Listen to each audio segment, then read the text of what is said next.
All right. Evening, everyone. Hello, hello. I'm Professor McCoy, and welcome back to Kingdom Come Deliverance II. Sorry, I accidentally hit the A button and left the main menu, so we didn't get to listen to the delightful music, but that's okay, because we're right back into it. I did a little bit of minor off-stream stuff. I sold some stuff off. I made some things. I fixed some things. I did that kind of thing. Put some things away. But without too much further ado, we have a couple of quests we need to do. One of which involves torture. So we've got a bandit to interrogate with Hans. How you doing, Imsimp? Good evening.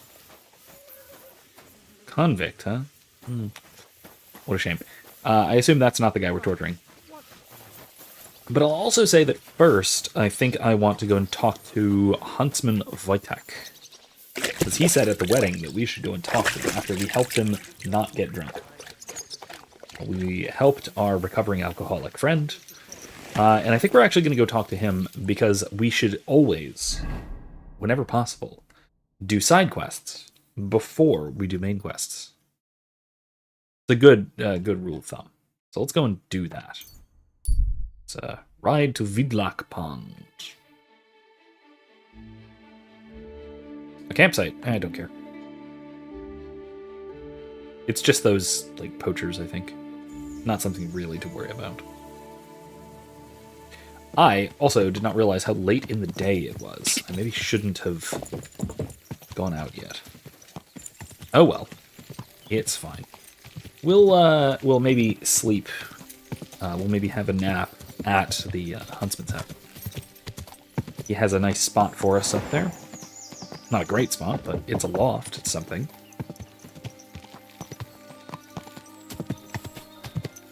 Anyway.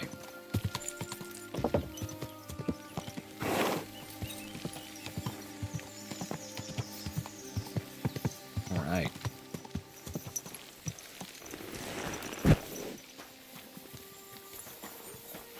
You'll see this. All right, Wojtek. Or Vostatek, not Wojtek. Who's Wojtek? Henry, it's good to see you. Listen, would you like to stop by sometime? After all that's happened, I could really use someone to talk to. Sure. I'll stop by when I have the time. I'm right here. Why don't we go and have a seat somewhere now? Aye, I did. Come, let's have a seat outside. This is So we awkward can admire dialogue. the Something view at happened in the least. writing here. We're already Henry, outside. We're already having a seat. Tell What's me going on? something. How do you cope? When I asked you to kill those poachers, you went and did it without any remorse. Well, there's no point crying over them. There are people in this world we could all do without. Sure, but who's the judge of that? Some people don't deserve to die, but someone kills them anyway. Why'd you ask? Being True. von Bergau's huntsman isn't my only job. From time to time, he gives me a different task. What do you mean by that? The first time was 2 winters ago. The Chamberlain summoned me one night, said he needed something taken care of. The lass couldn't have been older than 15, a servant at the castle. I saw young Sir Jan being dragged away from her. Jan? Von Bergau's son.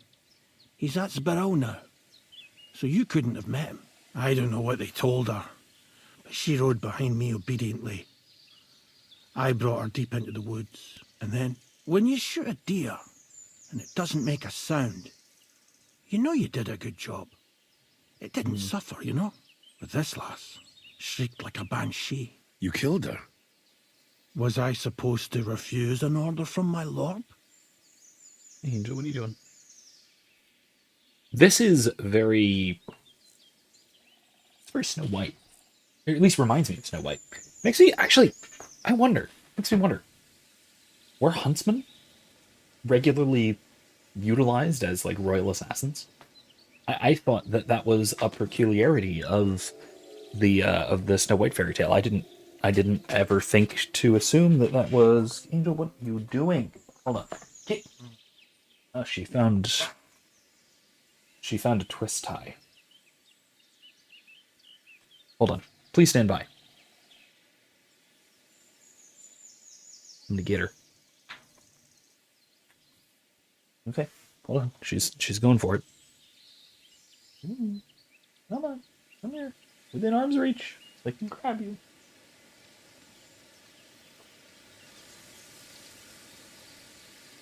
Almost got her. I got her. Oh, she's meowing at me. Oh no, she got caught. Oh no, she got caught messing with stuff that she shouldn't have been messing with. Poor kitty. Anyway, I got a kitty now. There's nothing she can do about it. I got her. Yes, yes, dear, I got her. Look at, there she is. She's looking at the camera for you. Anyway, here's Angel. Anyway, as I was saying, I never realized. I mean, I'm assuming this is a fairly accurate representation. It's not just drawing on sort of fairy tales. But it does actually make sense that huntsmen were employed as people getter-rid-of-rovers, I guess you can say. Essentially of royal assassins, at least for minors, for minor commoners. You know, because if you're going to kill an important person, then that requires some specific infiltration skills and that sort of thing. But if you're just going to kill like a servant girl, like he's talking about, take her out into the woods. First of all, people generally respect and trust huntsmen. They know their way around. They can, oh, okay, stop meowing at me. I caught you. Mommy told you to get you, so that's what's going to happen. Anyway. They know their way around the woods. They can move quickly, quietly, silently, and they are very good at killing. They know their way around weapons, particularly, bows. I guess in his case, crossbows. So, yeah, it does make sense. It does make sense. Imsim says in my head every animal speaks Spanish. They're constantly saying, unhand me, human. Or however you say that in Spanish. I don't know how to say unhand. It cannot just be Demanar or something, but whatever. Why Spanish?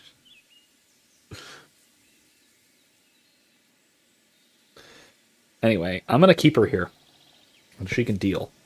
Never mind, nope, she's leaving. She's going over there to go sit on my computer tower.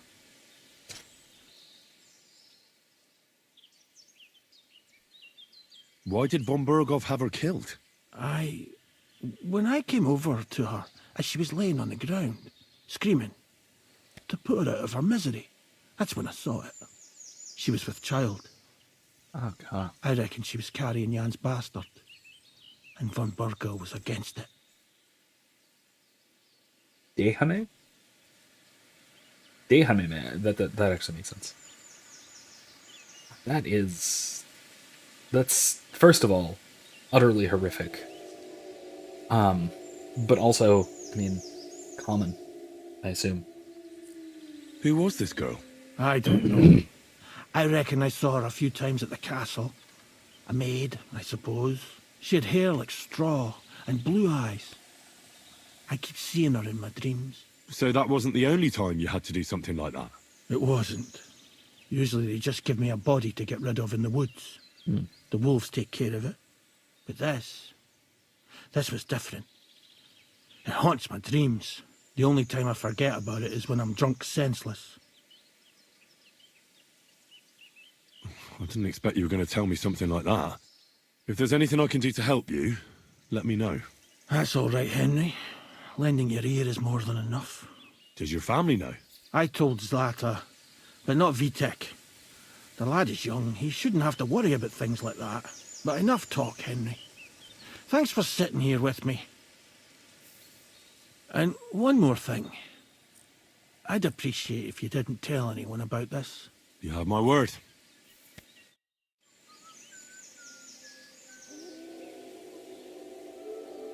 And that is dark. This is also, if I'm not mistaken, right near where we buried that gypsy. It was right near, it was this same view. It was like right over there, wasn't it? It was like, yeah, it was like right here. Oh no, okay, it wasn't that close. It was over here. Just think. Right? Or no. No, not even close. It was... Oh no, it was over here. Never mind, I'm not even close. It just looks... You silly doggy. And once again, we have something that I find myself talking about a lot.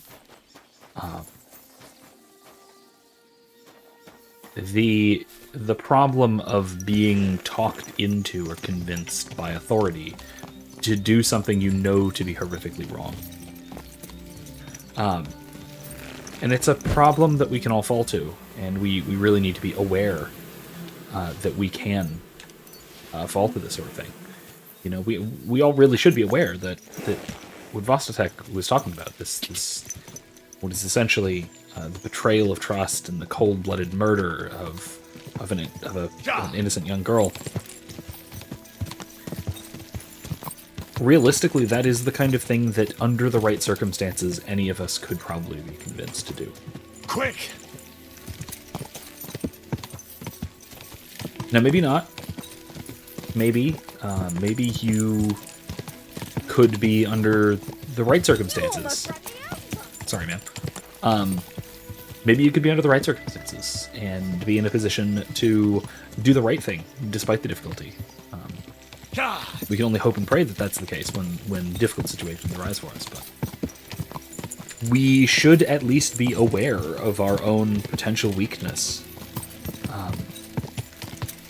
Because if you're not aware of it, if you're not aware of under what conditions you might be coerced or cajoled into doing something horrifically evil. Time's it? Yeah, I should go to bed. I should get some sleep.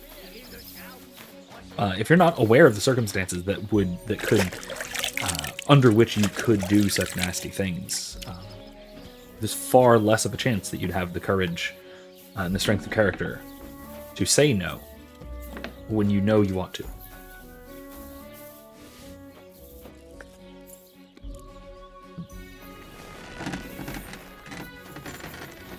My respects. I mean, because realistically, Good boy. he could have helped her get away. You know? Like, it would be entirely possible for him to have helped her get away. I don't think that there was really a...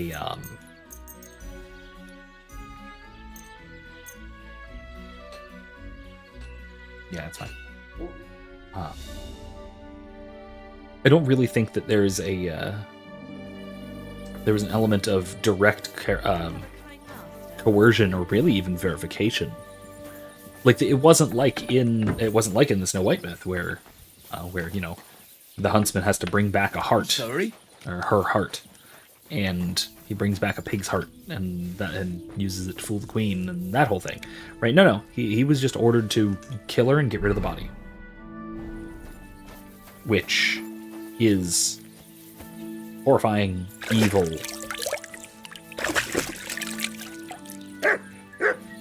and I'll have to say, so this is actually something that I addressed in that video. I addressed sort of briefly in that video response to Dave Smith. And it's that, and this is something that Dave said, and I agree with it, is that when there is something evil, when there's evil being done, when there's wrongdoing being perpetrated, we can... It's tempting to sort of try and split up the blame and say that there's only 100% of blame to go around, and if somebody is, you know, 50% responsible, if somebody is, let me put it the other way, if someone is 100% responsible for some kind of a wrongdoing, some kind of evil being done, that means no one else can share in that responsibility. But that isn't the case. This comes down to I've talked about it before, the idea of causal overdetermination, but then also of... Good doggy. tutorial. boy. What we might call moral over-imputation, maybe? Maybe I'm coining a term here. But I do think that that's absolutely the case, especially if something is causally overdetermined. Or if there are multiple levels or layers of causality behind some kind of evil action, like this, right? The order follower and the order giver are both completely 100% responsible for the wrongdoing. My humble respect. Right? So I think that, yeah, von Berghoff is absolutely responsible for giving that order and having her killed. But also, Vostatek is, at the very least, responsible for, not avoiding and evading, right? For actually following the orders as given, rather than getting around them, or changing them, or altering them, or simply not doing it, right? Now, the chances of getting away with just saying no are low. That probably wouldn't go well, but kind of has a responsibility to not murder someone, you know?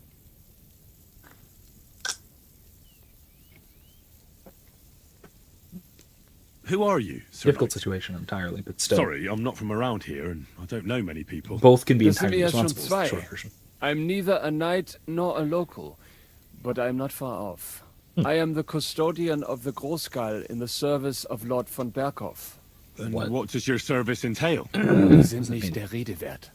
I'm simply a farmer, but when the need arises, I must fulfill my combat duty. So you have a farm?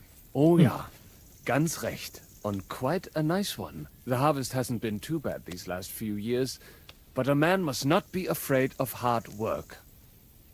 Okay, so he's a yeoman soldier, I guess? What are you doing here at Trotsky? Ist das nicht offensichtlich? Sir Otto has What? bandits in his domain, and he needs to tan their hides good and proper. I also had a bad experience. Our entire company was slaughtered. Ein schreckliches Gemetzel. I heard about it. I've heard they are damn clever. Not like the idiots who head to the nearest tavern after a robbery. But I have experience with their type as well. Do not worry. Hey, Pace. My week was pretty good. It's pretty good.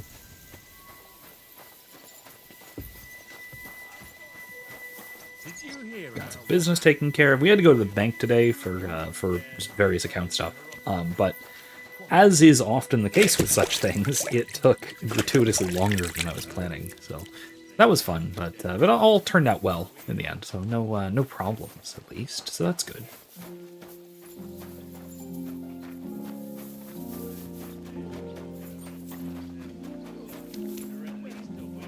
I'm gonna go and see if I can get up to the chapel before I go do any torturing, so I can get a nice prayer in, perhaps an indulgence or so. Not literally, I suppose, but Nearly all the time. metaphorically. And he's at always least. threatening to leave everything to the church if I don't go and see him. Aye. Once old folks start getting soft in the It's head, Yarrick. it's bad news. Exactly. Let me tell you, I'd rather... Blacksmith Osina is an A. I'm sorry. Sorry, guard. I would like to get past you if you don't mind. Thank you, please. Hail Mary, full of grace, the Lord is with thee. Blessed art thou amongst women, and blessed is the fruit of thy womb, Jesus. Are we going to have Holy gruel Mary, again Mother of tonight? God, pray for us sinners, Amen. now and at the hour Hello, Adela.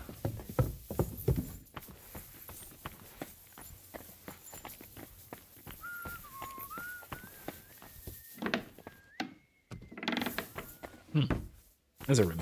Who's this guy?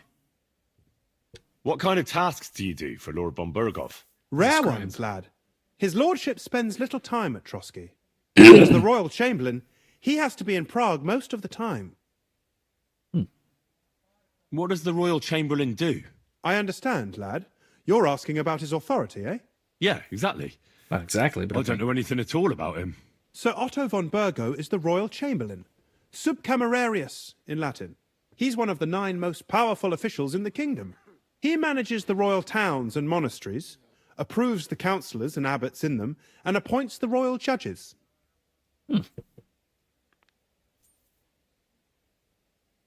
It bugs me a little bit how everyone pronounces Berghoff differently, because it's Berghoff. I'm pretty sure that's the Czech way of pronouncing it. But we get like half of the voice actors saying Bergau. Why doesn't Lord von Bergov free our King Wenceslas from captivity in Vienna? He's powerful enough for that, isn't he? It's politics, boy. Pure and simple. I understand, but could you explain it a bit more for me? Why did they take our king captive?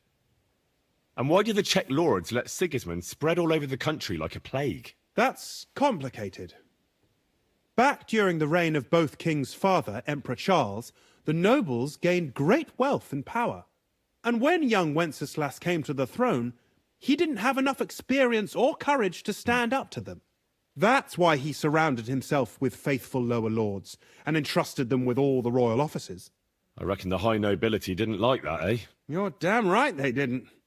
They conspired against the king and established their League of Lords. That started a protracted war, dragging the king's cousins, Prokop and Jobst of Luxembourg, into it. But King Wenceslas was stubborn, unyielding, and, unfortunately, also often drunk. He preferred to run away from politics to wine, women, and the hunt. It was only a matter of time before the lords conspired with his brother, the Hungarian King Sigismund. A year ago, they got together and captured Wenceslas in Prague, and Sigismund had the royal castles occupied by his allies. They secretly took the king to Vienna, where his brother is still holding him firmly under lock and key. So von Bergov and the others want Sigismund to be king? Not at all. Soon they discovered they'd miscalculated, and that Sigismund wanted the whole country for himself. Of course he does. And now, they can't agree on what to do about it. I think that's why Lord von Berkhoff received your message. He's trying to find new allies among the lower nobility. I mean, that makes sense.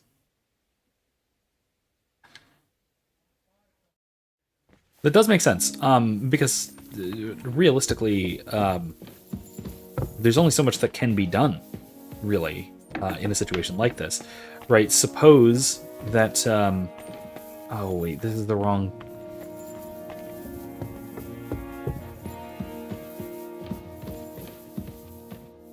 You're always welcome here, noble sir. Ah. Nice. This is not where I thought it was. Am I not supposed to go up here? Okay. What's that? Thought I was always welcome here. You, eh? Alright, folks. Aha. Alright, well, I need to go to the other side of the castle if I'm going to go to the chapel.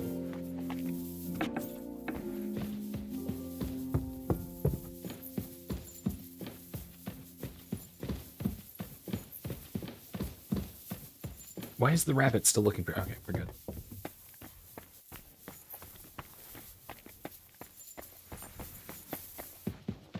Oh. I'm not supposed to be here. Anyway, but like I was saying, it's very difficult to try and figure out what to do in a circumstance like this, because if you once you've sort of pulled that trigger, and once you've gotten to the point where you're where the king, Wenceslas in this case, is put away, is locked up, and you've kind of thrown in with Sigismund, who turns out to have been a bad choice, right? Wait a minute, hold on. One thing first. Look at that view. Check this out. I was saying how much I love the structure of this castle, but this gives you such a perfect shot over the lower battlements to attacking forces. You have these layered curtain walls that are each almost the perfect height, higher than the last, so that each can cover for the subsequent for the further outer walls. It's just such a gorgeously designed castle, really. Anyway, sorry.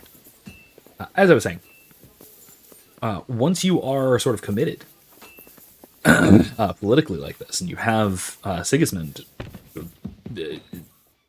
basically at leisure to to control essentially the entire Holy Roman Empire, as I understand it.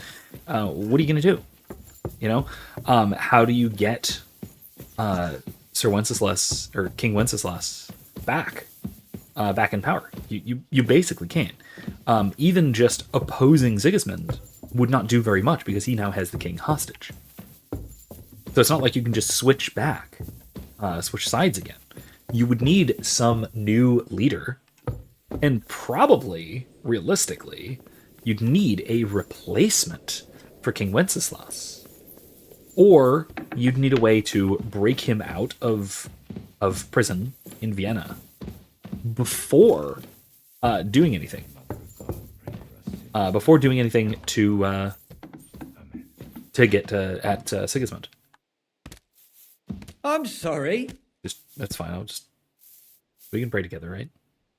I believe in God, the Father Almighty, Ooh, creator of heaven and earth, and in Jesus Christ, his only Son, our Lord, who was conceived by the Holy Spirit and born of the Virgin Mary. He suffered under Pontius Pilate, was crucified, died, and was buried. He descended into hell. On the third day, he rose again. He ascended into heaven and is seated at the right hand of God the Father Almighty. At your service, sir. He will come again to judge the living and the dead. Excuse me, I'm believe in busy. the Holy Spirit. Can't you tell? The Holy Catholic Church, the communion of saints, the forgiveness of sins, the resurrection of the body, and life everlasting. Amen. Amen. Anyway, so the recitation of the creed, the prayer of the creed, I guess I should say, reminds me of what's with this window. This is goopy. Why is it? Yeah, whatever. Anyway, hi Grace, how you doing? Anyway, so yeah, the recitation, the prayer of the creed, reminds me of something else I kind of wanted to talk about, which was, I'm sure you've seen, probably, not least of which, because I posted about it in Discord, I think, that Jordan Peterson embarrassed himself again, unfortunately. Good to see you. Cheers. I hope you have an uneventful shift. Which, I say again, I take no pleasure in Jordan Peterson being stupid, because I otherwise really like and admire him in a lot of ways. But his recent appearance on Jubilee, on the YouTube channel Jubilee, which really does seem beneath him, but whatever. And, it was really kind of pathetic. And frankly a bit confusing as to why, first of all, why he was invited on. So for background, Good doggy. Good boy. oh yeah, here you go. Just as Will shows up in the chat to ask, I'm about to talk about it. Yeah, I have to talk about his appearance on Jubilee, on the Christian versus 20 atheists, which, first of all, I have to question why. Why in the world he was selected for this? Like, why was he the one to go on a Christian versus 20 atheists Jubilee video? Like, that makes no sense. I mean, yes, okay, so Baze, to be fair, he won some, lost some, but that's not saying much, because these were all, you know, frankly, kind of dumb college students. And yes, I think he did counter the sort of Sam Harris scientism-based morality thing. But, like, yeah, Peterson has been embarrassing himself a lot recently, and I don't know, maybe it's... My priors, I guess, want me to say, I should say, that it's his association with the Daily Wire has gotten his speaking priorities all floopy. So maybe that's something to do with it. I don't know. But he's been making a lot of really unforced errors. loves to stick himself where he doesn't belong, kind of. But, see, that's the thing. It's actually something I always kind of admired about Dr. Peterson, going back to 10 years ago. Oh dear. Such a nice day it was, eh, Henry? A bit of rain never hurt anyone. Exactly. See, Baze, if Inspiring Philosophy had done that, that would have been fantastic. He would have done excellently well, and it would have been really entertaining, because man can he debate, man can he talk. But they wanted Peterson. Because of course they wanted Peterson. Peterson's a bigger name, so Jubilee would want somebody of a bigger name if he's willing to do it. So I don't blame Jubilee. I think that they're like rage bait content anyway. So whatever, I'm not surprised that they pick somebody really stupid for one of these things. But not that he is stupid, but he was a stupid choice for that episode in particular. But yeah, he's an expert. So Grace, when you say that he pretends he's a political expert, his doctorate in psychology, not political science. Political science is not the degree that gives you expertise in politics. There is not a degree that gives you expertise in politics. Politics, strictly speaking, is a what you would really call an interdisciplinary field, if it's a field at all, because politics is, well, arguably the intersection of a bunch of different fields of expertise. I would argue that it's ultimately reducible to economics and ethics. But you might want to add psychology to that, you might want to add sociology to that, you might want to add history to that. You might want to add political science, maybe, but that's not political theory. Political science and political theory are radically different things. So I do think that he has expertise that can contribute to politics, especially given his research interests of sort of tyrannical regimes of the 20th century. That's absolutely relevant to our political review. I don't know. I mean, political science can help you to analyze politics, but only from what you'd call a wonkish perspective. Political science can help you analyze the process of politics, not so much policy or politicians, really. It can help you to analyze the political process, certainly. But it's a very pragmatic perspective. I know that I'm actually quite familiar with this distinction, because I started off my undergraduate career as a political science major, and then after a couple of semesters I realized that it's math. That it's all statistics and political procedure stuff, and it's not political theory. I was always very interested in political theory. And so I became a philosopher. Which is, by the way, far more conducive to a study of politics, qua policy. And like I said, it's why I say it's an intersection primarily between ethics and economics. Economics is the science of human action and human interaction, particularly at a social scale. Ethics is what one ought to do. So if you take those, punch my microphone. If you take those two fields of economics, which is human behavior writ large, and interaction, and combine with ethics, which gives an end, which tells you about what ends you ought to pursue, you put those together, and we get what should we do in our large-scale social interactions. That's the political question. Turn that nasty again. It's just a spot of rain. A spot of rain? It's bucketing down. Well, I'm under a tent, ma'am, so just chill. Anyway, like I said, I do think that overall, Peterson does tend to, or did tend to, he usually limits himself to his own area of expertise, or at least applying his expertise to a broad range of interdisciplinary fields of study. Sometimes he doesn't do that, though. Sometimes he wildly oversteps those bounds. And this was obviously one of those cases. You know,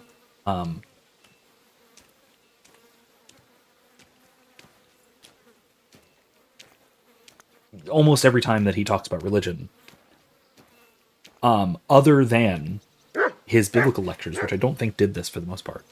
I think that his biblical lectures were pretty good. in terms of staying in his lane. Almost every other time he kind of goes off on religion, particularly his own religious experience. He veers wildly off into territory that he knows nothing about. Can I pet you, Mutt? I want to pet Mutt while I'm doing this. Where is he? Where's my doggy? I don't know where my doggy is. Oh well. He'll be around.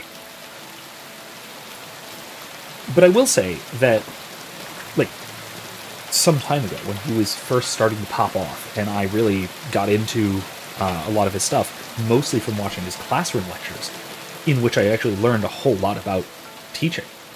How to teach, really. Watching his Maps of Meaning class lectures. I really appreciated how careful he was to only speak on his own expertise. And he generally used to be a lot more careful about that. He's gotten a lot less careful about it. Again, I think that comes with kind of internet celebrity, unfortunately.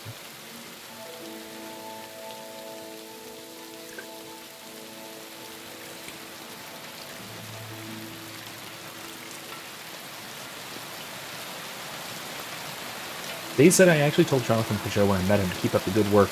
I didn't think the Daily Wire wouldn't. I didn't think the Daily Wire would be able to handle the cultural elements well. Because they seem unable to.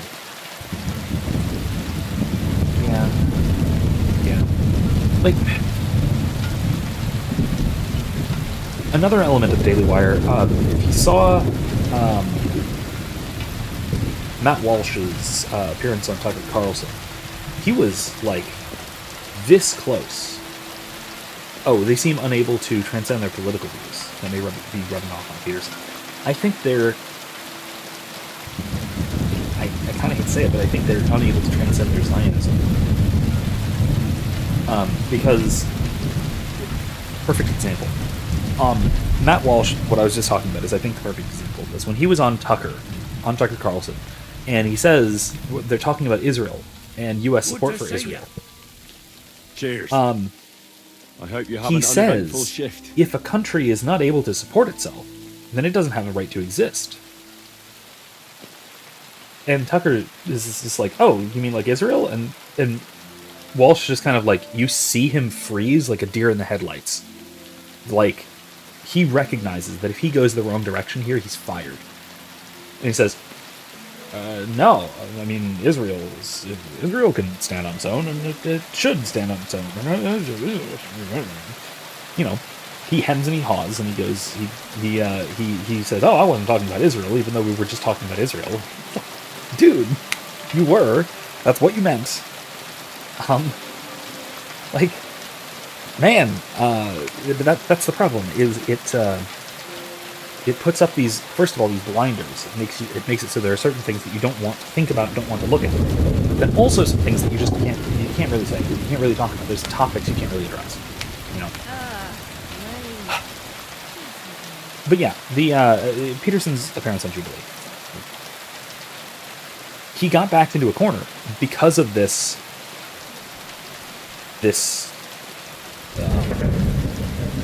refusal to commit.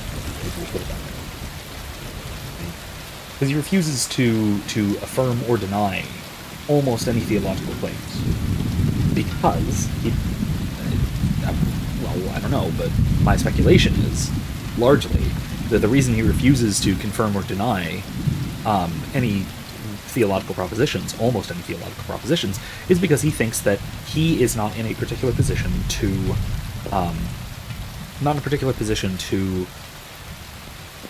comment on them, or to determine whether they're true or false, or, and maybe here's the less charitable take, which I think is, unfortunately, might be close to the truth, that because his field doesn't have an answer, and cannot have an answer to these theological questions, that must mean that there is no answer to them. That is a nasty temptation to fall into. And it's the same temptation that the likes of Sam Harris fall into when they start talking about ethics. And they say, well, you know, since I'm a neuroscientist, that means we have to have a neurological answer to ethical questions, which is stupid. And so I kind of have the same thing where Peterson is a psychologist, and so every problem looks like a brain. So what do we mean by these theological statements that I believe in God? Well, it means something behavioral. It means something about how we act. He's strictly in the field of philosophy of religion. He's essentially of the American pragmatist school, the likes of William James, those types of people, who argue that what you believe is reducible to how you act, what you do, how you choose to behave. And he said as much, right? Which is kind of, I mean, there is an intrinsic link between the two, but it's not reducible to behavior. Right? You can, in fact, affirm a proposition mentally. If that's a thing, you can do that. You can affirm a proposition and argue that it's true, and make a claim and make an argument for that claim, even if that will not alter your behavior in any way other than what you say.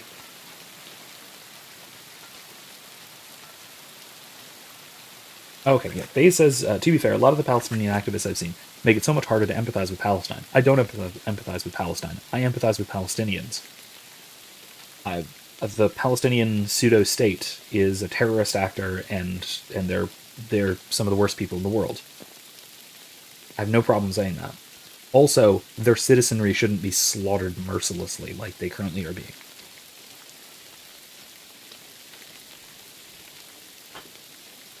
That's an easy thing for me to say because I think that every state actor is illegitimate and ultimately evil. So of course I can say it about Palestine, about Hamas.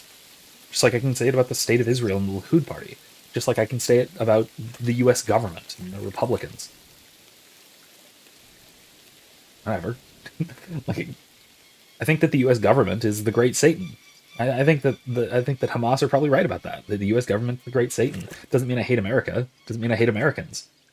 I love America and I love Americans. I absolutely despise our government and everyone involved in it. An obvious distinction to be made there. Anyway.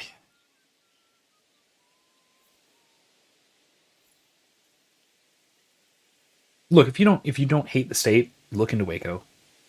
Just seriously. Oh my god. I used it as an example a few times in the Dave Smith video. But I also just every time I learn more about the Waco siege, the more I absolutely despise everything their government does. And you should too. Like, good lord. I think I left it in the description. If not, I'll put it back. The sort of documentary podcast series, interview series that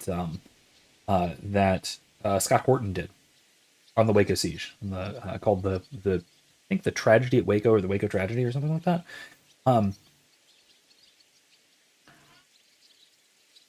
I learned a lot. I learned a whole lot, and he demonstrated with some real experts a lot of stuff that we only speculated about, but we can, at this point, we can say we can realistically just prove. And there are some absolutely horrific atrocities that happened. Are you trying to lure the cat away from me? Oh, okay. Okay, go get her. That's fine. Anyway. That was not the cat, that was the wife. Okay, that was the cat. Anyway. Anyway. I think that ultimately Peterson's problem is that he wants oh, I don't remember what the question is. You might want to repeat it. I was going to answer, but I got busy today. I'm sorry. It was about a couple of CIA whistleblowers, ex-CIA whistleblowers, and they were names that I was familiar with. I know their names, but I don't know much of their material. I haven't seen a lot of what they had to say. If that briefly answers. That might be a brief answer, but it's like I said, I don't know a lot of their material specifically, unfortunately. A lot of what they had to say. All right, let's get on this. What do you think about it? Are you talking about the torturing? What else? Seems to me you were all too willing to do that dirty work. What was I supposed to do? It was a goodwill gesture. What's more, we finally have a chance to put the screws on someone who at least has some Literally. answers. Besides, from what you said, you don't particularly mind dirty work. Well, not a fan. I don't have a good feeling about it. Look at it another way. We're doing von Bergov a favour by doing this. You know what that means, right? He'll be indebted to us. And maybe we'll come to terms with him. It's worth a try. Oh, okay. So Baze says, I meant the progressive activists over here, just to clarify. I don't see nearly as much of a ground game for Israel. Israel doesn't need a ground game. They have the entire deep state, CIA, USAID, and media apparatus. They don't need much in terms of popular support. They can gin it up through the news. You know? As for Palestine, the crazy leftist activists that we see, tearing apart college campuses, well, I despise them too. So no matter what they're supporting, it's always something ridiculous. And even if they accidentally make a good point, it's entirely by accident, and they're bad people, generally, from my experience. From my experience being around them quite a bit on college campuses. They're the worst students, and a lot of them are not even students, and a lot of them are students who are doing this instead of going to class, and the only thing I hate more than that is plagiarism. And that was Joe Biden's calling card. So, anyway. Being politically spicy tonight, aren't I? I didn't mean to. But whatever.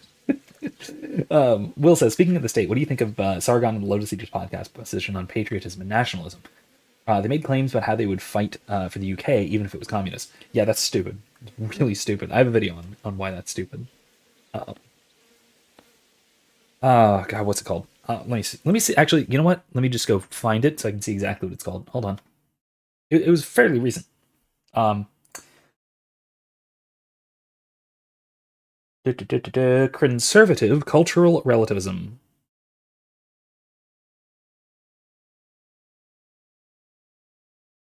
I'll put it in the description after we're done. If you haven't seen it yet. I thought it was a good video, and... You heard von Bergov? Oops. Hold on. Even his men refused to do it. Look, if we're really convincing... Sorry. He might get scared and start singing without any, nasty stuff. That's but true. If not... That's true. I don't even know how to torture properly. I don't even know how to torture badly. Just light him on fire. That's Things like that, nobles have minions. Only now the minions are... Us. True. Come on. Let's get it over with as quickly as we can. I did not mean to start this. Okay, here we go. Oh, okay. Well... Okay, so we have to go... Oh, we have to talk to him again. Cool. Well, let's wait. Because I want to talk about this a little bit. I think that... So, one of the people I was specifically talking about in that video, without saying as many names, because I didn't want to be, I didn't want it to be an attack.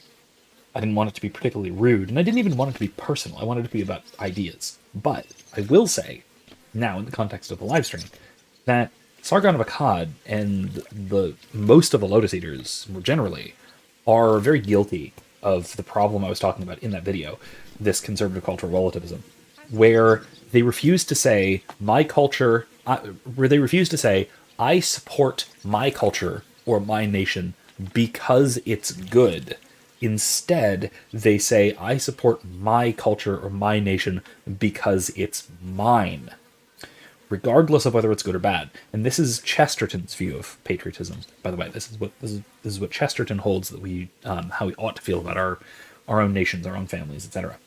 And I think that it's largely a distortion of the Ordo Amoris, this idea that we have an obligation to support that which is we have an obligation to support, defend, protect, provide for, etc., that which is closest to us socially, and then our obligations spread out gradually from there. But we prioritize things that are our own first before we prioritize other things. But that doesn't mean that we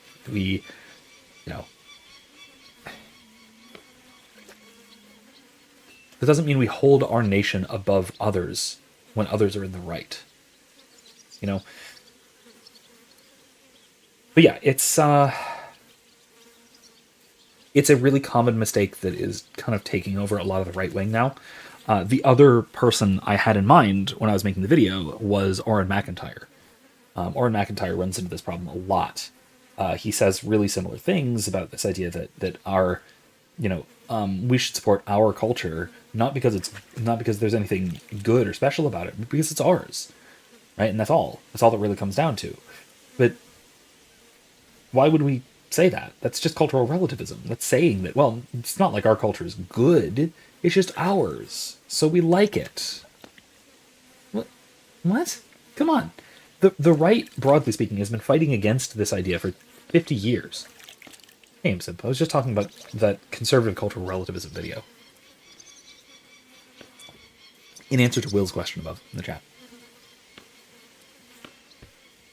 Will says, I also see part of this relativism coming from Burke's ideas. Defense of the status quo for the sake of the status quo. Yeah, I think so. Maybe.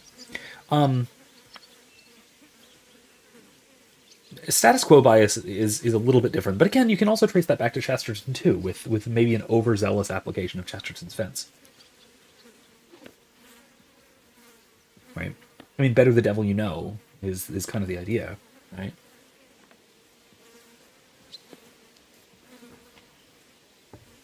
Amson, I almost agree with you. He says the UK should be split up into England, Wales, Scotland, and Ireland should be united. Ireland should not be united. Ireland has never been united. That is a delusion of the early 20th century IRA. Ireland has always been split. There are four, not provinces. There are effectively four nations not nations. There are four tribal areas within Ireland, and there's one outlier. That's Northern Ireland, or what's classically called Ulster. The other three always more or less get along. They're culturally united. They're linguistically united. They're more or less in union. And then there's Ulster, which has always been weird, always been different, became Protestant almost immediately, went to join the UK. They're not Irish. They're not part of Ireland. So there you go. This is a weird historical tidbit that I'm kind of obsessed with. But yeah, anyway. If they want to be English, let them live in Liverpool and say, it's Tuesday, innit? Will said, reminds me of the famous Brazilian ANCAP figure who once said, Burke is one of those guys that is surely burning in hell over the crime of turning the right wing into cucks. Wow, Jesus. That's a little brutal. We can at least pray that he repented at some point. Okay, so Grace's question about the ex-CIA and FBI agents. So talking about John Kiriakou, ex-CIA, Andrew Bustamante. Bustamante, I've seen some of his stuff, and Jim DiOrio. Kiriakou was fired as a spy for whistleblowing about CIA torture program. Oh, that was him. Oh, okay, because I know about that case. I know about the case. Okay, and he was when he wasn't committing espionage because it wasn't secrets people hadn't heard about. People knew the CIA torture program; they just weren't aware of the details of its actual effectiveness. Okay. So I have heard about this guy. I just didn't place the name. Okay, yeah. I think that whistleblowers in general are heroic, and extremely brave. It takes intense courage to. I mean, it comes back to what I was talking about. Hitting my microphone. Sorry. It comes back to what I was talking about earlier, in the context of Vostatek and his little job of assassination for Vladimir Bergov, that it takes a tremendous amount of courage to stand up to unjust authority or to unjust orders or unjust commands. It's very, very easy to do what someone tells you to do if they're in a position of authority, and you stand to gain from it, you know? Ooh, geez, I should eat something. Maybe some honey. There we go. Much better. Anyway, speaking of doing things in obedience to authority that you know you ought not to do, let's go torture somebody. I've been thinking about that torture. And? Are you ready? Von Bergov will soon lose patience. Let's do it. Okay, which one of us is going to be good cop and which one of us is going to be bad cop? We get to You decide blood. that. Did the last two get tired? We're not Trotsky guards. I don't give a fuck who you are.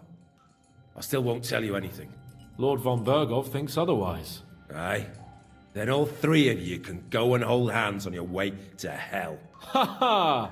We've got a joker here. Who are you? Nobody important. That's for us to judge, if you wouldn't mind. And who are you, if you're not guards?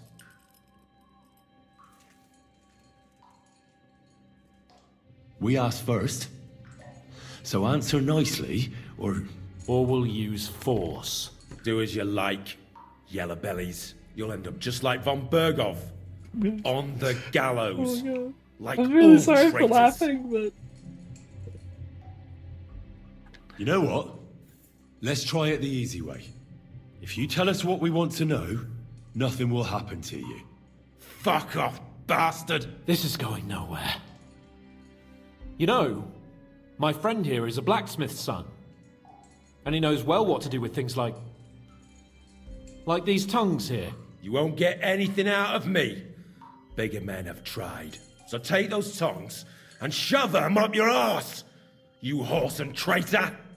Hans is not threatening at all? No. No, you think? I think he's nice and threatening, you know? Okay, so the reason I'm chuckling at this scene, is because there is a video that I saw right when this game came out of this scene with 5,000% facial animations where everyone is just like, it's, oh my gosh, I need to find it. I need to find that video. I'll write it down. If somebody can find it, feel free to post it, but oh my god. It was like those videos tend to be, it was absolutely hilarious. Especially just because of the tonal whiplash of just absurd facial expressions and screams of pain and torture and stuff. Oh god. This is, oh yeah, absolutely great. Great time to bring up the CIA torture program. What should I do with these things?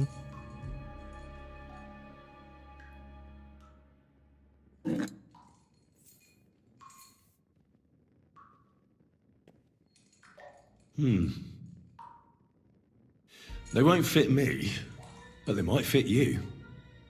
Should we try? Anything! Really, Just Hans? spare What me the hell was that jokes, laugh? Please.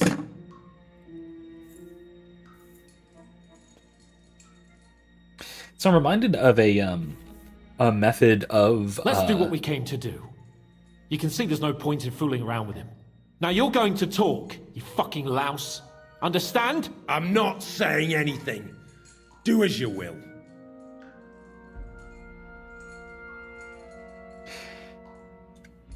I'm going to ask about Istvan because, you know, it's Henry, of course he's going to.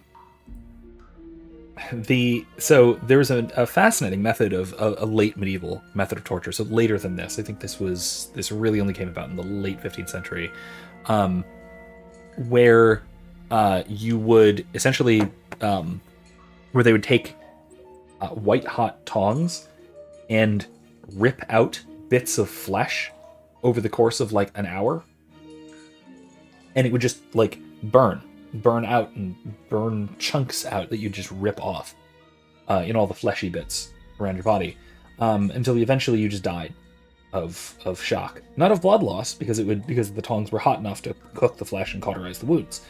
You would just die of eventually like organ failure or heart failure. Yay! They're very creative. And, this was I think a German thing. I'm not mistaken, maybe Austrian. But anyway, Imsip asks, what do I think of the U.S. taking in Afrikaner South Africans? Great, good. They are they're currently being horrifically persecuted, and they need somewhere to be, and they'll probably wind up being productive citizens, probably. So sure, yeah, absolutely. If we're gonna take in actual refugees, let's do it. A lot of immigrants claiming refugee status are not exactly refugees, like actual refugees who are, for actually being persecuted and whatnot. A lot are, don't get me wrong, lots are. But they certainly are, if anyone is. So, yeah, absolutely. Grace says the difference between CIA torture program and medieval torture effectiveness is medieval torture was actually effective, and it wasn't under the CIA. Yeah, okay, yeah, fair enough. It was honestly probably not as evil. Let me put it this way: medieval torture always had at least some care for the victim.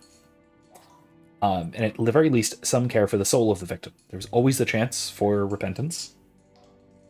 There was always a chance for especially spiritual repentance. That is confession, absolution, mercy. Because the tortured person was always seen as a person. There was a kind of dignity to it. Whereas modern torture programs, like post-Enlightenment, modernist torture programs, are they're extremely dehumanizing, and the whole point is to be dehumanizing. Now, that isn't to say that torture is a good thing, even in the medieval context, but it was far less depraved than modern torture. Yeah, Imsep says I don't think we should take them only because I believe in abandoning I don't believe in abandoning a multiracial Africa. But again, I'm a big Rhodesia fan. South Africa was legitimately unapologetically racist. Well, that's the thing. Maybe it's fine. It's a fine idea to have a sort of multiracial Africa. But if they're being mass murdered, what are you gonna do? Like, is the alternative to like support political power for the Boers, for the Afrikaners? Is that it? Because I don't see that working. I don't see that working in the sort of international political climate today, frankly, unfortunately. Especially after what happened in Rhodesia. To point that out. I mean, look, if you want to see the future of South Africa, look at Zimbabwe. Or former Rhodesia. It's a ruin. It's literally there are decaying ruins of 20th century British Rhodesia. We're going to see that in South Africa in a generation or less, which is really sad, but it's going to be. Unless something drastic changes, but I don't see that happening.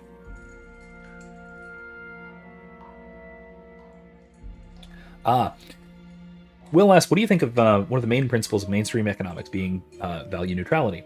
Never made sense to me as a business student, given that economics is simply not an experimental science, much as Keynesians would like otherwise. Yeah, I have a video on this, in fact. It's on the Thomistic economics of Murray Rothbard. So I essentially argue that Murray Rothbard is essentially a Thomist, and he argues the same thing, really. Just not as vociferously as I do. And so with that in mind, yeah, he maintains that just like anybody else, economics is Wertfree, right? It's value free. It is value neutral, but no human action is value neutral. Economics just tells you what will happen, and given choices, right? And it explains why people make choices, but also no one's choices are value neutral. And so no economic calculation can completely ignore value. It can't. So sure, there is the question of subjective value, but then there's also an objective scale of value, of intrinsic value, that you can't simply ignore. You can pretend to ignore it, but you can't just ignore it. So yeah, I think that the value neutrality of economics is overstated. Sure, it's useful for methodological purposes, but it's never entirely practical. Imsim says Rhodesia was an independent nation for many years, only because the British withdrew support, and so did the entire international community, except for the United States until the very end. Anyway, it was a dream of an Africa better for whites and blacks, yet so far from reaching its potential, it was killed by communists. Yeah, absolutely. Mostly good description, but again, I think that, like I said, I think the implication that, well, if they just got their independence and everything was fine, that kind of understates the fact that it understates Britain's role in its collapse, because this was during that sort of sweep of decolonization after World War One, when a lot of these former colonies became former colonies, and a lot of them were taken over by commies, as you point out. And Rhodesia wasn't for a while. It maintained its independence because it had sufficient political institutions. It had a good deal of wealth, but then sort of eventually got toppled. What are you gonna do?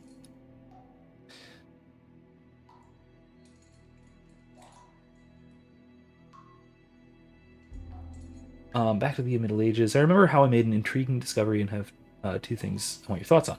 Get to it in a second. I should ask you though, Imsemp, did you actually wind up watching that documentary, that sort of travel vlog from Callum on Rhodesia, or I guess I should say on Zimbabwe, when he went through and sort of toured the ancient ruins of 20th century British Rhodesia? Fascinating, absolutely fascinating. Anyway, so Imsemp asks, I realized the Eastern Church before the schism never called itself the Orthodox Church. No, it didn't. If you asked anyone back then, they would say they belonged to the Holy Catholic and Apostolic Church. Yes, they would. That's right. I notice modern historians label the pre-schism Eastern Church as Orthodox and say the Kleven Rus converted to Orthodoxy, but it didn't exist back then. I remember I met a few roadies, and one told me he didn't want to salute the Queen because they said that isn't their Queen. That's the most American thing I've ever heard. Yeah, Rhodesia was sabotaged by literally everybody. Not the U.S. The U.S. supported, if I remember correctly, the U.S. actually was the last country to continue supporting Rhodesia for a few years. Eventually, they were sort of bullied by the international community into stopping aid, and then shortly after it collapsed, because they didn't have any trading partners. Thoughts on Traoré in Burkina Faso? I actually don't know what you're talking about, Grace. Sorry. I don't know. Imsep, I did link it in Discord, and I tagged you, I think, a couple weeks ago. It was really good. Really good video. Anyway, yeah, the whole calling everything pre-schism Orthodox, yeah, that's a really annoying trend, mostly by online, like terminally online convertodox orthobros. And they're the same people who just insist that St. Patrick was Orthodox, because there was this Celtic Rite orthodoxy, because the pre-schism church was pre-schism. That's all.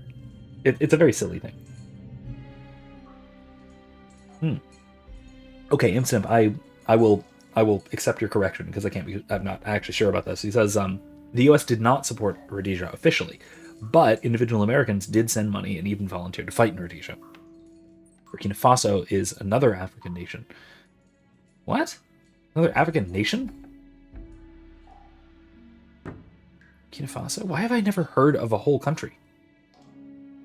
I thought I was vaguely well educated. Just showing me blind spots again, I guess. It does happen. I have them. I have blind spots.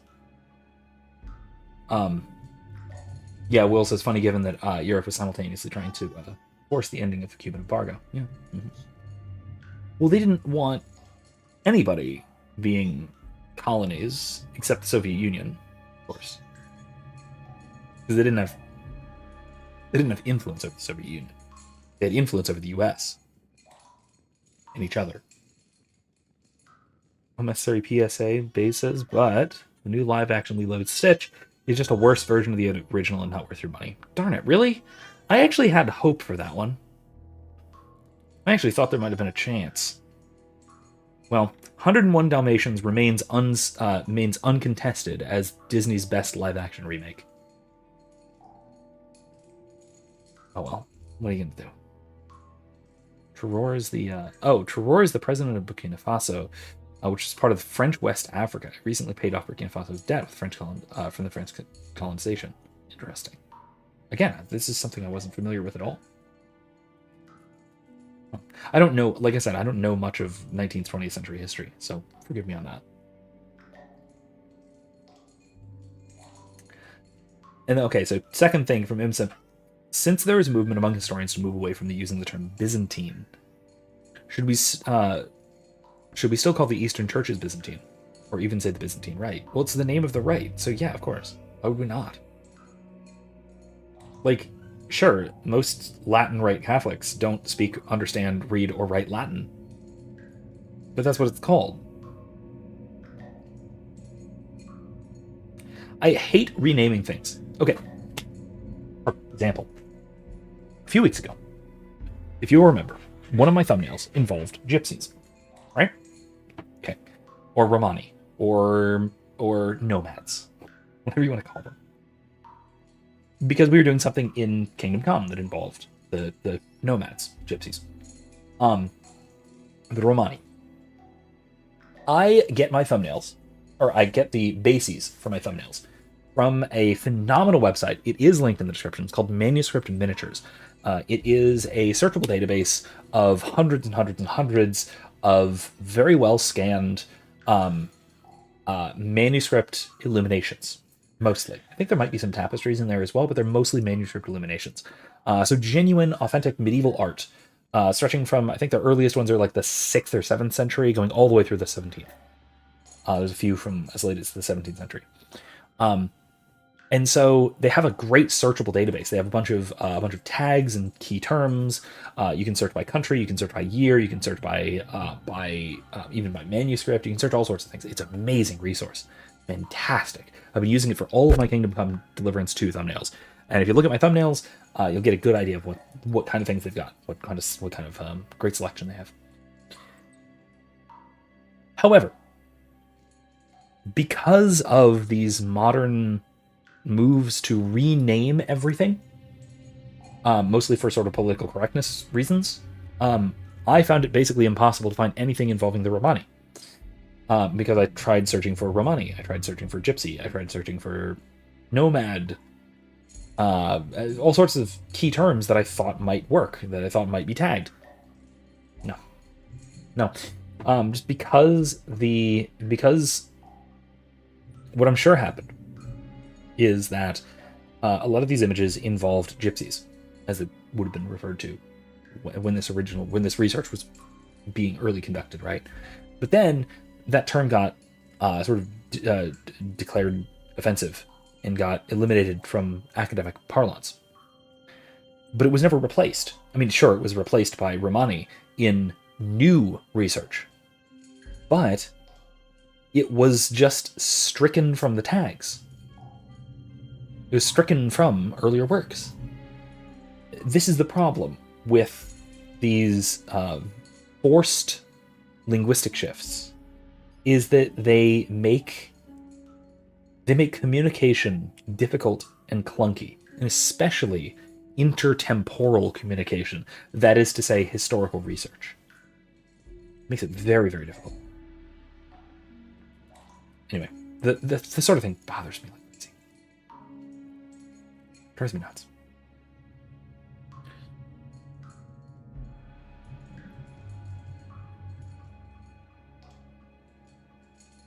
The problem with calling it the Eastern Catholic Rite instead of the Byzantine Rite is because there is a bunch of Eastern Catholic rites. So which one? The Byzantine one. Yeah, there you go. Anyway, Grace said Burkina Faso is very, very small. Never had a chance to be properly independent from France, as France still printed colonial francs for use in Burkina Faso. Up until either last week or very, very recently in the past few months. Interesting. Are you saying they printed colonial francs after they stopped using francs after they moved to the euro? If so, that's fascinating. Very weird, but fascinating.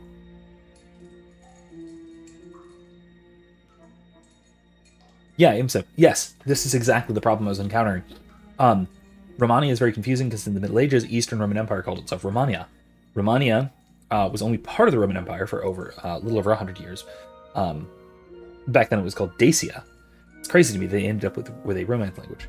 Well, I mean, Dacia was conquered pretty thoroughly in the 3rd century. 3rd century or 4th century? It was 3rd century. So, of course, they kind of got their language kind of stirred with a little bit of Latin in there, and there you go. I did not know that the name of the province got changed to Romania, though. I just think of Romania as basically unnamed for the Holy Roman Empire, or at least parts of it. Yeah, it's these naming conventions, these modern adaptations of ancient naming conventions. Irritating. It just irritates me to no end. It's like it's also a problem with, say, modern terms for, say, things like sword types. Like, what is a longsword? Well, if you mean in modern typology, a longsword is a two-handed, double-edged, straight-bladed sword of European origin, of European design, roughly speaking. It has to be two-handed. It has to be it's shorter than a war sword, longer than an arming sword, right? But if you look at historical treatises, longsword could mean anything from Viking sword. Viking swords are sometimes referred to as longswords. Spatha, Roman spatha, is sometimes referred to as a longsword. Arming swords, sometimes called longswords. War swords, great swords, are also called longswords because they're long and they're swords. And most notably, rapiers are often called longswords because they're long and they're swords. So our modern terminology, we project it really strongly onto the past when we need to be careful about that, because the actual historical terms that were used were very different, very, very, very different. They certainly, like, the Middle Ages obviously didn't have the oak shot typology of longsword variations or anything that we use today. No. What they had were longswords that were optimized for cutting, or longswords that emphasized the point for thrusting. Like Henry's sword, the one, the Sir Radzig, or the one he made for Sir Radzig, the one we've been chasing for 2 games, that is an Oakshot Type 16A, I think. Or 14A. No, 16A. One of my favorite longsword profiles. Actually, I really, really like it. It wasn't called that then. No, it was a longsword. It was a longsword optimized for slashing, but still with a robust point for dealing with plate mail. It was very much a noble sword. There you go. That's what it was. I mean, it didn't have a. I don't even know if I'd call it a longsword. It would be a two-handed sword, optimized for cutting. And that's really it. That's what you got. Oh, so there are still French colonies that use francs. Oh, because they still have debt with colonial France. Colonial France didn't have the euro yet. Oh my god, that's so cool and bizarre, but very cool. I don't know. That's really neat. There's something neat and interesting with them. They said Nani. I was talking about Lilo and Stitch. Nani ends up technically handing over Lilo to the state, where she is adopted by her neighbors. Meanwhile, Nani goes to the mainland to study. What? No idea why she didn't go to a local university? What? No. Don't. No. Why would... Oh, that's horrible. I don't like that. Ohana means family. Family means don't leave your sister behind with the neighbors and go to the mainland. What the hell? Dude, that's... Wow, I hate that. I really hate that. Anyway, I'm sorry. That's... I should never have had any hope. Anyway, Will said, one of my friends is an agnostic scientist. He's a physicist, and he believes there can be an argumentative proof of God in the vein of being able to discover an ideal form of something, as according to Plato. Do you think this is possible? Yeah, that's transcendental proof. Aquinas argued for a version of it, essentially. in...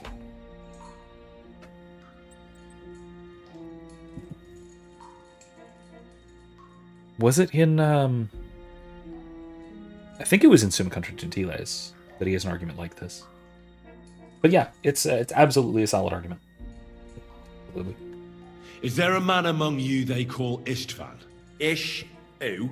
Istvan. It's been a pleasure. Fuck off.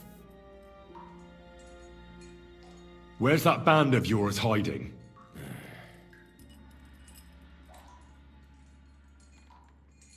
You're playing the hero here, but we already know where you rats are holed up. You don't know shit. We know it's Nebakov. What? How could you know? We were there. How did you manage that? Old Nabak is a gullible fool, like you two. And stupid as he is, he didn't have many men in the fortress. We took it with one finger up our noses. Just who are you people? I doubt you're just common bandits. Indeed not. We actually give a shit about the fate of this land. And above all, interesting. We don't want it fucked up by sellouts like you. Bollocks. You're nothing but a band of mercenaries raiding for coin. You're no different than bandits. So don't try to turn your crimes into something noble. I know quite well what you are. And I'll tell you in a language you understand. One more time. Is there an Istvan among you? He's with your... Don't you dare say anything about my family. Do you know him or not? I don't know him, you whoreson. Now, there's no point in denying it. We know Istvan well. A bit too well, I'd say. Look, I'll tell you about him, but only because he's on anyway. Finally, something we can agree on. How do you mean? A little odd. He seemed lily-livered Oh, to yeah, me. there you go. Yeah, he is. Coward. He avoids combat like the devil does crosses. Okay.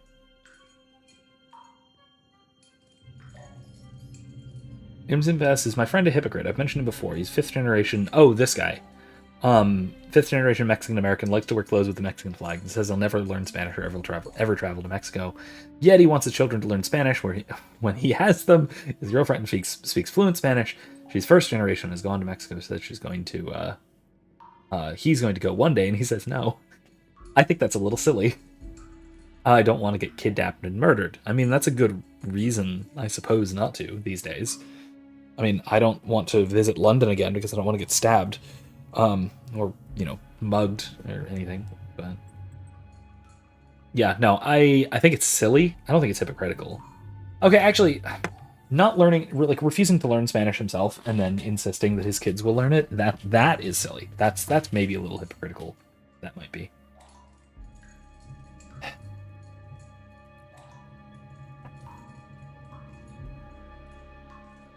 Yeah, Baze, you're right. In a few years, no one will remember these remakes. You can just watch the OG again with your kids. Yeah, we do. We watch the originals all the time. Although, I will say, we do watch the 101 Dalmatians remake.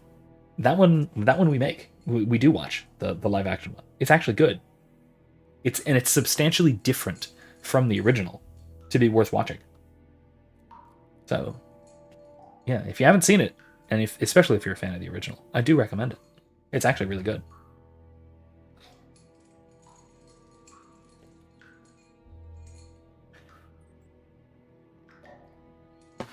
Okay.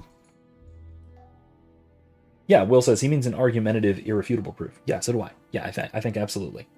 I think you can make a very, very strong Platonist argument to the existence of God. And by not strong is imprecise. What I mean is you can make a sound deductive argument for God's existence from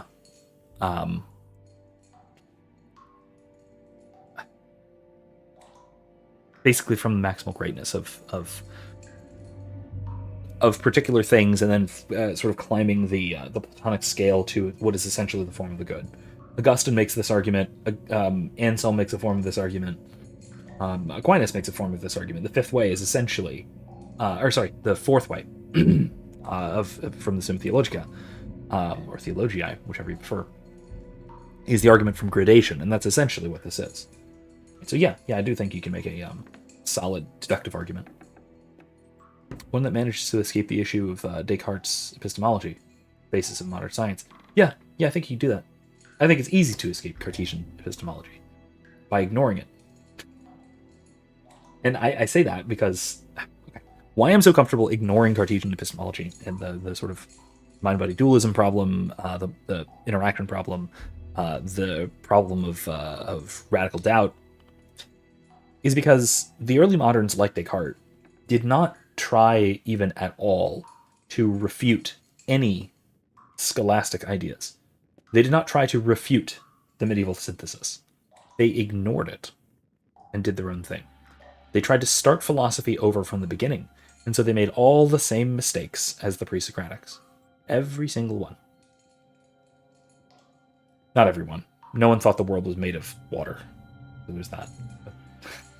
They made most of the same mistakes as the pre-Socratics.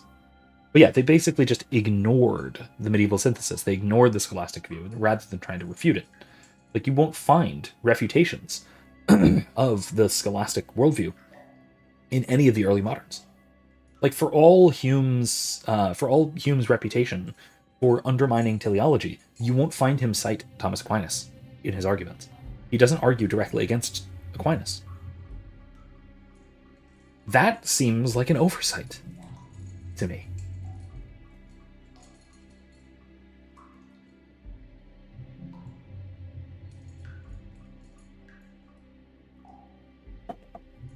Anyway. Does he have a special sword? What special sword? Dobradilla. Henry!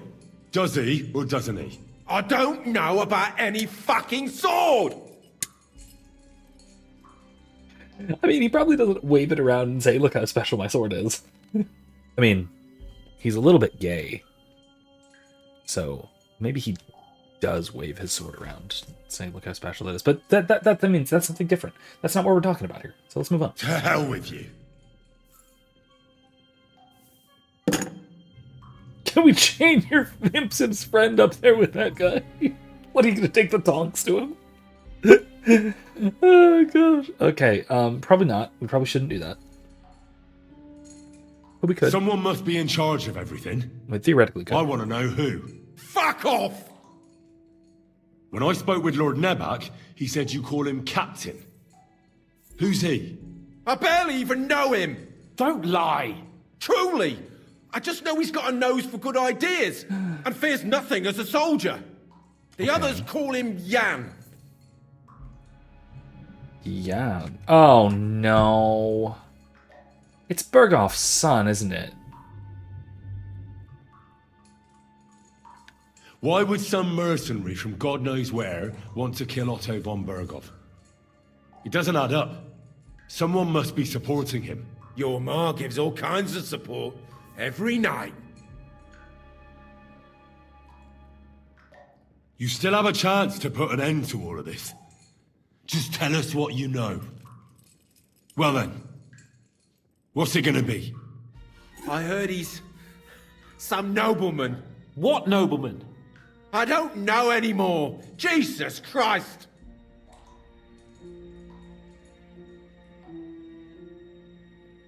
Jan. I know who Jan is.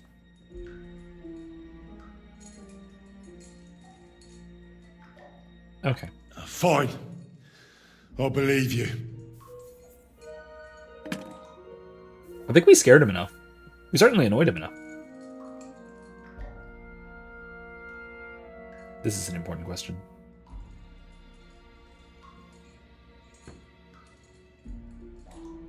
Will says, never stop to think about that, but it's true. Like when Kant uses the flower small senses example for his epistemology, he never even engages with trying to refute competing views. No, of course not. They're starting over. They are beginning philosophy anew. That is the entire early modern trend. I have a mind to write a book about this, frankly, about this sort of undefeated idea of the medieval synthesis.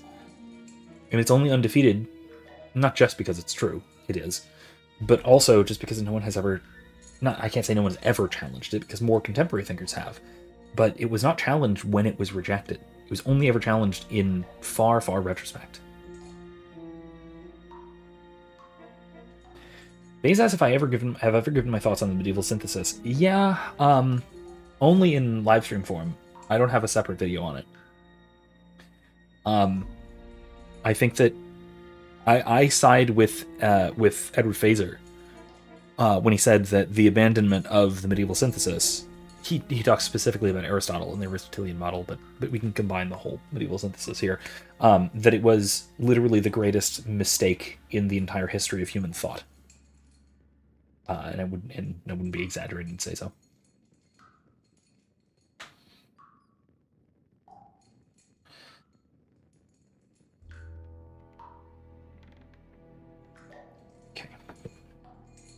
Why did you ambush us? Over by Rock Tower Pond. Fuck! That was you! I knew I saw you somewhere before, and I'm sorry it wasn't for the last time. You slaughtered a party of messengers, you goddamn monsters! My innocent men! In war, no one is innocent. All We're of not you at on war. von Bergov's side deserve to die. But we're not on von Bergov's side. We came to him to negotiate an end to this senseless war. Only your damn band of outlaws put a stop to that. Ha! A likely story. There's no point in explaining anything to this numbskull. A firm hand is all he understands. I don't know if he actually became convinced. If we managed to convince him,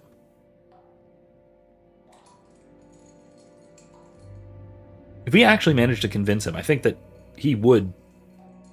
I mean, we're not going to get any additional information on this subject. We're not going to bother. But if we actually did manage to convince him that we were here to make peace, and we were not on von Bergov's side, because we're not on Sigismund's side, I think that would actually kind of win him over a bit. He might actually talk to us. You're not worth the effort. Somebody in the region must be helping you. I'll tell you no more. Nothing. Go and crawl back to your von Bergov. You must tell me. After all, he's the one responsible for your suffering. If it weren't for him, you wouldn't be rotting here. That's a load of bollocks! That's literally true, though. If he really wanted to help you, von Bergov wouldn't come out of it alive. I want that bastard's name, now! Corva! I don't think that's his name. The name, say the name! Olda! Sabine! The groom! That's why he left his own wedding. Jesus Christ! And what about the others? Once von Bergov finds out... All hell will break loose! But the people from the fortress are innocent! They know nothing! Gnarly. Agnes. Good lord. If you tell him, their blood will be on your hands! Von Bergov isn't a madman. He'll meet justice out fairly. My arse! I don't think the he interrogation is over. We'll see what Lord von Bergov has to say about it. Go to hell! And von Bergov too. I pray someone will send you there. Soon. So, Imsimp asks if I'm familiar with Sufism to some degree. Well, not extremely. It's not a pleasant feeling. But I'm glad that in the end we didn't have to, I reckon he told us everything we wanted to know. Yes. Good work. Essentially Islamic There's some mysticism, fella called Jan in contemplating the charge. oneness of God. They I think occupied there's... Nabokov, and that bastard Istvan joined them. But what he came out with in the end about that Samin being an ally, I just can't understand it. Why, for God's sake, has Samin turned against von Bergov? It's open rebellion. Do you think the others in the fortress are in on it? Old Semin? Gnarly? I hope they're innocent. But either way, it looks like a terrible mess. Oof.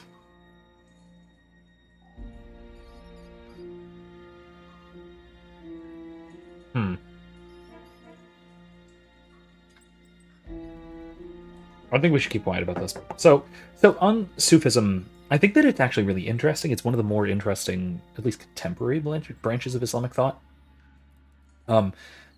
Islamic thought historically has the problem of having been basically taken over by occasionalism. Which really only happened in the what, 14th, 15th century, something like that. If you go back to like Avicenna, you get far more interesting Islamic philosophy. More modern Islamic philosophy is essentially captured by occasionalism. That is the idea that God or Allah directly causes everything that happens in the world. God is absolutely sovereign, and like Calvinism on steroids, if you want. And that why it's called occasionalism is that me doing something or making some choice is merely an occasion for God to act. Right? When I pick up my glass, I'm not picking up my glass. God is moving the glass in my hand on the occasion of me making a choice to have drink, right? And it's not, it eliminates secondary or creaturely causality completely in favor of divine causality. This became the dominant train of Islamic thought in, like I said, the 14th, 15th century or so. But before that, there were a lot of much more interesting conversations. And Sufism, I think, goes kind of around that issue and contemplates maybe one of the stronger aspects of theology that you can get out of, that you can still comprehend while still being something of an occasionalist, because of the oneness of God in relation to creation and things like that. I think it's interesting. Dave says, I need to study up on the medieval synthesis, actually. I don't know how much outside of Jonathan Peugeot's Universal History series in his books, and his brother's book. Trying to think of what would be good books on the subject. Oh, who was it? I want to say it was Eleanor Stump, but I don't think it actually was. But the title is Medieval Philosophy of the Transcendentals. It's actually a great book that kind of goes into a lot of what is... I used it for a bunch of dissertation research, actually.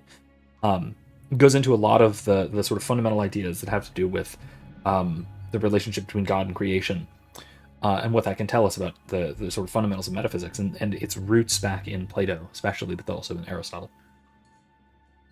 Then, of course, you have C.S. Lewis's The Discarded Image, which I always recommend, because it gives you a good idea of the sort of medieval worldview, but more at a popular or literary perspective, at a popular literary level, rather than at a sort of a high-minded philosophical level.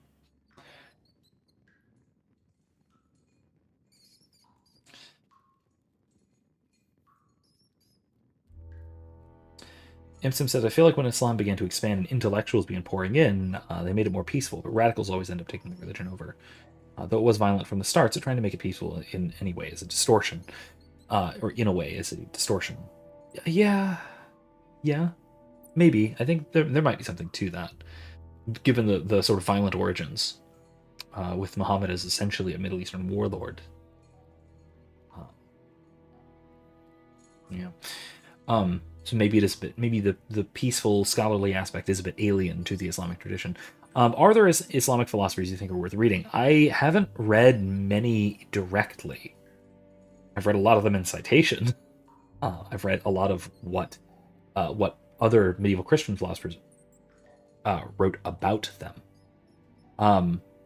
I've read little bits of Avicenna.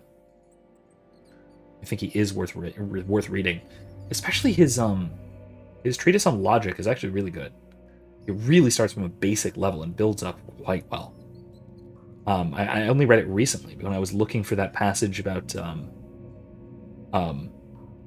how if someone denies the law of non-contradiction, then they should be tortured and burned until they realize that being on fire is different from not being on fire. Which he ultimately says sort of in frustration after a long series of, here's how to explain basic logical principles to people. I think his actual argument is great, and that's just sort of a hyperbolic zinger right at the end of it. But it's actually really good. It's fascinating stuff. Will says, when it comes to modern Islamic political thought, they definitely were captured by left-wing revolutionary thought. This can be seen in Sayyid Qutb or Khomeini. Interesting. I don't associate radical Islam, modern political Islam, I guess I should say, with the left. But I can see a connection, I suppose, with Khomeini especially. But Khomeini wasn't really radically Islamic. He was I mean, interesting. Interesting connection that I hadn't made. I typically associate modern political Islam with the excesses of the right rather than of the left. But I guess I can see aspects of sort of left-wing revolutionary thought there. Aspects of it. But it certainly has its own distinct flavor. Yeah, okay, so this difficulty. Was there an Islamic philosopher you recommend? Avicenna. His treatise on logic is definitely worth reading, at least. That's the one, like I said, with the famous line of those who deny the law of non-contradiction should be burned, should be tortured with flames, so that they can finally recognize that there is a difference between being on fire and not being on fire. Which, again, it is kind of this hyperbolic zinger at the end of a really long, drawn-out series of explanations of how to explain basic logical principles. And he does a really good job of all of the explanation up until that point. It's actually really good. It's worth looking at. No, not really. So Ipsipas, do I look at him and say, so close, just push him a little further into Christianity? No, not really. Partially because he has the same sort of medieval synthesis worldview. He's very much an Aristotle guy. He's very much a scholar of Aristotle. But a theistic Aristotelian. And so he's certainly much closer to Aquinas than any modern philosopher or modernist philosopher. But then also, I wouldn't say he's just so close to Christianity. I say he's close to right on a lot of his points, but I don't think he's close to Christianity. No, his theology is absolutely not almost Christian. Okay, Will says a lot of them studied under European Marxists. There's a few classes on it by a Brazilian philosopher called Olavo de Carvalho. Okay, I've heard of him. I've probably seen a couple of his seen or read or heard a couple of his things. He himself was part of Tariqa in Europe. Heads by Frithjof Schon? I don't know. That is not a name I've heard. Sorry. Before he can fully convert. Fascinating. Have I looked into Zoroastrianism? Only vaguely in like my intro to comparative religions kind of class. Only vaguely. Imsim says he saw a video the other day that says Karl Marx wrote satanic poetry. I don't know about that, although I believe it. If I found that out from a vaguely reputable source, if I saw it, I wouldn't be all that surprised. I'll put it that way. Yeah, I know Carvalho, at least vaguely. Interesting. Okay, you did just verify it. It's called The Fiddler. Fascinating. Again, not all that surprised. Not terribly surprised. The whole Marxist revolution stuff is very satanic they kind of take Milton's. I was talking about this on Thursday actually. They kind of take Milton's view of Satan and they sort of lionize Satan as this rebellious figure, this rebellious almost figurehead kind of thing. So yeah, I can see that being a kind of fitting with Marxist political doctrine. Doesn't Our Lady of Fatima call communism a punishment from God? Yes, and that was fun. That always tickled me a bit. It is, really. The 20th century involved a lot of the worst things humanity has ever done to each other. So, yeah, I mean, look, after the two world wars, yeah, I can see communism being a punishment.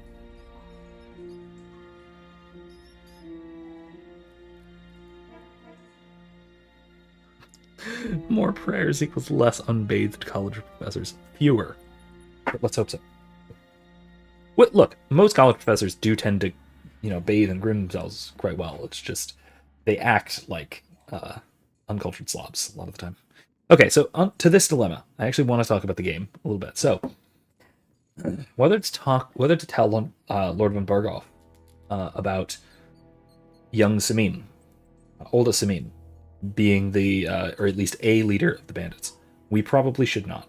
My argument for this is that I know von Berghoff, from what we know of him, both from the testimony of the bandit, from his own actions, and from the story from Vostotek, that he ordered the murder of an innocent girl because she was bearing his grandchild. Yeah, he does seem the type to kind of fly off the handle. Oh, protesters, colored protesters. Yeah, those are unbathed. They're disgusting. They're gross. They smell. They're real stinky. Funny story about some of them, but after this. We do know that von Berghoff tends to be the type to fly off the handle and do some really nasty things to innocent people who get caught in his crosshairs, so to speak. And I think that we can handle this situation without fingering Samin. I don't think he actually needs to take the fall for this, at least not yet, until after we've already taken him down. Once he's taken down, then maybe if his identity gets exposed, it's fine, because he's already caught, he's already captured. If we do it at this point, that will ultimately lead von Berghoff to do something nasty to innocent people, to the other people in Samin, in the fortress of Samin. This also brings up the question of withholding the truth, or maybe even lying, for the sake of protecting people. And if you know that someone has other bad ideas, such that giving them new information, even if it's true information, will cause them to act on those other bad ideas and do something contrary to the truth, you can make a solid argument for not revealing the truth to them, because giving them the truth will cause them to ultimately act against the true, the good, and the beautiful. It will give them an occasion to sin, essentially. And avoiding doing that is perhaps justifiable. It's the same as speaking of Peterson's 20 verses 1, he also got questioned about the "is it okay to lie when there's a Nazi at the door" thing. Well, if the Nazi believes that Jews are subhuman and should be slaughtered, then telling them, hey, there's some Jews hiding in the attic, will give them an occasion to slaughter them, will give them an occasion to commit murder. And it's because of other faulty ideas that they have, ultimately, right? And so giving them this additional piece of the truth will not allow them to act in accordance with the truth. It will still allow them to act against it. And so, again, in a lot of cases, in order to see if an action is wrong, look for contradictions.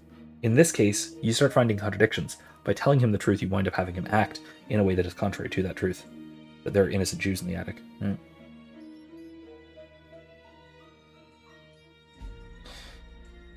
Will says there's an essay by a philosopher named Zdavra Planik, who analyzed Marx's bachelor thesis, and noticed the whole thing was full of inventions that he made up whenever he didn't understand something.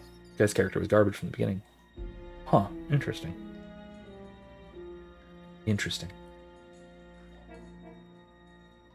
There have been a lot of bad philosophers who... Let me put it this way. Say what you will about Karl Marx, and I'll say a lot of bad things about him. He was certainly original. And the funny thing there is I mean that in a very insulting manner. That originality is not what we should be striving for in most realms of scholarship. At all. There are lots of smart people who came before us. We stand on the shoulders of giants. If you're trying to not do that, if you're trying to stand on your own, you're not going to stand very tall. So, there you go. It's pride, really. Ultimately, it's pride. Wanting to come up with his own ideas instead of relying on others. Dante placed Avicenna in limbo with other non-Christian philosophers like Aristotle and Plato. Yeah. Something invincible ignorance. I think you can make an argument. I think you can even make an argument for salvation. It'd be a stretchy argument, but you can make one. Well, that's exactly why I think we should keep the news about young Semin's involvement to ourselves for now. I'm not so sure, Henry. Von Berghoff trusted in us. Won't be tired as if he ever discovers we lied to him. But do what you think is right. You're gonna leave this decision to me? Wow. That's very, it's very nice and very trusting of you, Hans. I just stopped for a moment's rest. There's nothing wrong with that.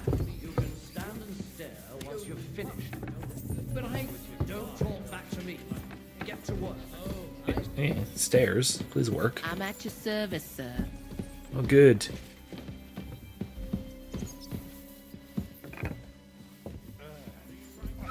Oh, Imsim says that, though I think pre-Christian philosophers would have had the opportunity to convert when Christ descended into hell. Yeah, I think so. Yeah, I think that there is a fairly realistic chance, even a fairly orthodox chance, that Plato and Aristotle are in heaven. I think that that is a real serious possibility. Now, Avicenna is a harder case to make because he was not pre-Christian and he was not there for the harrowing of hell. So, tougher case to make. But I think again, you can hem and haw and say something about invincible ignorance, and I think you might have a solid enough point. He cooks. At fireplace. Not hungry. All right, Barkov. Pass, what would you say to people who say, why would God allow pre-Christian pagans to suffer in hell, then comfort them later? Isn't he supposed to be merciful? That is Hades, not Gehenna.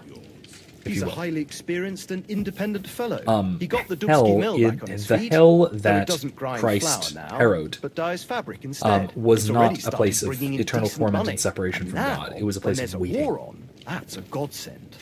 You're always welcome here, sir. Because remember, the Old Testament saints, the patriarchs, were Iron mills in have nothing to do hell with dying, as well. though, do they? Abraham. Of course not. We already have Abraham a was in master smithy and Hades, laborers, so to speak. But we need someone So who Imsim, knows how to drum up business. the difference between Hades and Oh, I Gehenna see. is a difference in That shouldn't translation, be a problem. but we can use the It's not that terms. far, We and if I can put use in the good terms word to for you, I'm describe sure different he'll things. help you out. Hades traditionally refers to the Works place out. of waiting I'll before make it Christ. worth your while, of course. Right? Because Don't and then there was a mention it. preliminary judgment when friends, Christ aren't we? descended into And hell who and knows brought when with I'll him need the something souls from of you. those who right. would then What choose are to follow friends him, for, after or all? would have chosen in life. And I would not say Hades is empty. It's a difference in state of being, right? So after the harrowing of hell, when Christ descended into hell and brought with him the souls that chose to follow him, there are presumably those who did not choose to do so and remained there. And then it became a place of eternal separation from God, because what they essentially did when Christ went down to hell, if there are souls who chose not to follow Christ, and presumably there were, they turned away from God by choosing not to follow Christ. What if the water makes me And so it sick? became a place of eternal torment and separation from God. Because they chose to separate themselves from God, and doing so is eternal torment. To run along to the bathhouse. So there you go. My humble respects.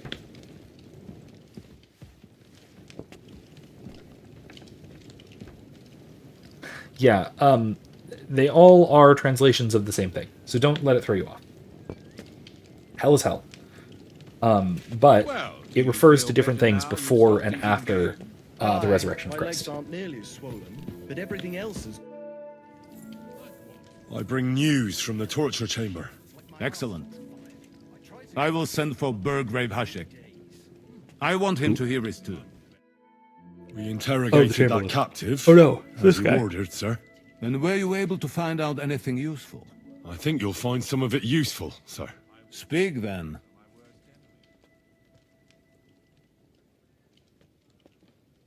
We've confirmed the information about Nebakov. The bandits are holed up there. The ones who've been ambushing your men throughout the region. And us as well. We will take care of them soon.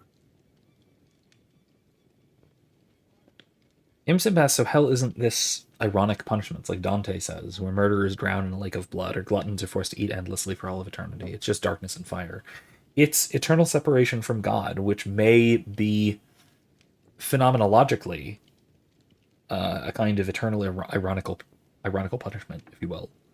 But remember, the souls in hell are separated. They're separated substances. They're incomplete. They're just immaterial souls. They have no bodies. They're not eating, literally. They're not drowning, literally. It may be the experience of something like that. But all of that is analogical. And that is poetic language by a poet named Dante.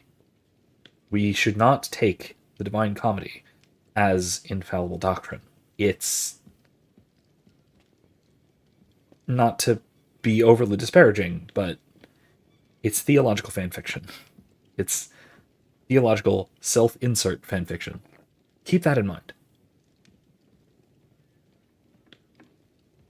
Dante's a little bit of a Gary Stew, if you ask me.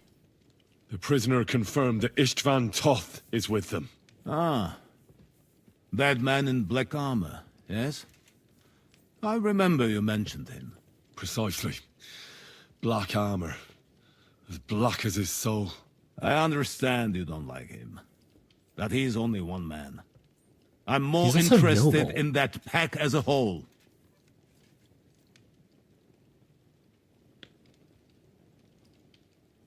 Your suspicions about the folk in the region haven't proved true. It seems the bandits are working on their own. That is quite odd. Why would young Semin leave his own wedding? Moreover, right before that ambush, something seems fishy to me.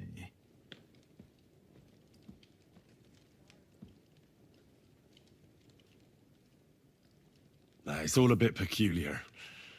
It should be looked into. Precisely. We should put the squeeze on young Samin. Yes, we shall. That's all we found out. I must say, you got quite a lot out of him. Certainly more than your men managed, Hashek. But sir, they... In any event, the die has been cast. Hashek, get your men ready. You will go to Semin and learn the truth. You can count on it, sir. Nebakov will be next in line. Lord Capon, Henry. We'll meet in the late afternoon by the stables in the upper courtyard. We won't wait for laggards, so be there on time. Okay. Yeah, we'll have a chat with Capon before we go. Yeah, it's basically the guy play not just his political rivals, but also his literary rivals as well, placing them. Did you muster all the men? We'll pick them up along the way. I don't want to hang around here any longer. I want to get there before dusk. Are you worried we might be ambushed? The roads are dangerous It's now. very close to dusk. If you'd been with us during that ambush, you'd know what I mean. Right. Henry and I also had a taste of it at Rock Tower Pond. I'm not taking any chances. Yeah, it's like if Trump wrote the Divine Comedy and put Hillary Clinton and Beto O'Rourke in hell. Yeah, of course, he would also be petty enough to put, like, Ron DeSantis in hell, too, and, like Thomas Massey. He would, obviously, because he's Trump, he would go wildly overboard, but so did Dante. So, you know. That's why we should, you know, take it with more than a grain of salt. Yeah, so yeah, the whole, the die is cast thing, yes, that is what Caesar at least allegedly said after crossing the Rubicon with his armies. The die is cast, there's no going back, essentially. That was actually a common medieval phrase. It was a common phrase used. So whether it was originally a Roman phrase that got adapted in the Middle Ages, or if it was attributed by medieval people to Caesar, I don't know. But it was a common phrase. Even through to the early modern period. Yeah, that's actually a good question. Did he say it, or was it attributed to him by Shakespeare? I don't know. I'm actually not sure. I think he may have actually... There may be some documentation of him saying it, but... Yeah, the Et tu, Brute is another one. That one is just an invention of Shakespeare, more or less. All right, Hans. Is everything ready for Semin? My men are already waiting outside. I want to get it over as soon as possible. Can we go? I'm ready. I'm always ready. As many a wench will tell you. So mount up and we'll ride out. Can I hit him? The rest of the company will join us on the way. We've got a long haul ahead of us, so to hell with unnecessary nonsense. That's right. Where's Pebbles? There's Pebbles. Okay.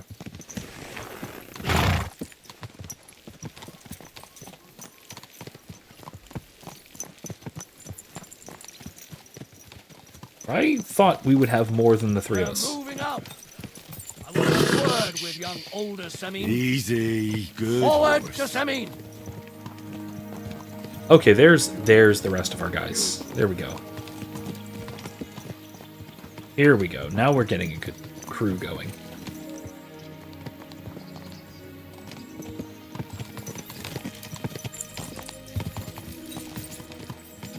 Henry, you and Lord Capon have already been to Semin, haven't you? Aye. In fact, I'd say I know my way around there pretty well. Why? It's good to know the place you're going to when there could be trouble, knowing its strengths and weaknesses. Number of men, hiding places, so I'll be counting on you if things go wrong there. I hope nothing goes wrong. I don't believe old Semin has joined the bandits. Can I ask you, what actually happened when they ambushed you? You don't even want to know, boy. I need to know. They ambushed us as well. Yeah, he said mount up. We've got a score after to he settle said always with as them many, too. I as meant many to events say, will tell you. Yeah, yeah. I don't want to talk about it. Well, if you tell okay, I me, understand. maybe we'll learn something that will help us. I suppose you're right. Even if it is an unpleasant memory. Trust me. I know what you're talking about. I'll tell it to you like this, boy.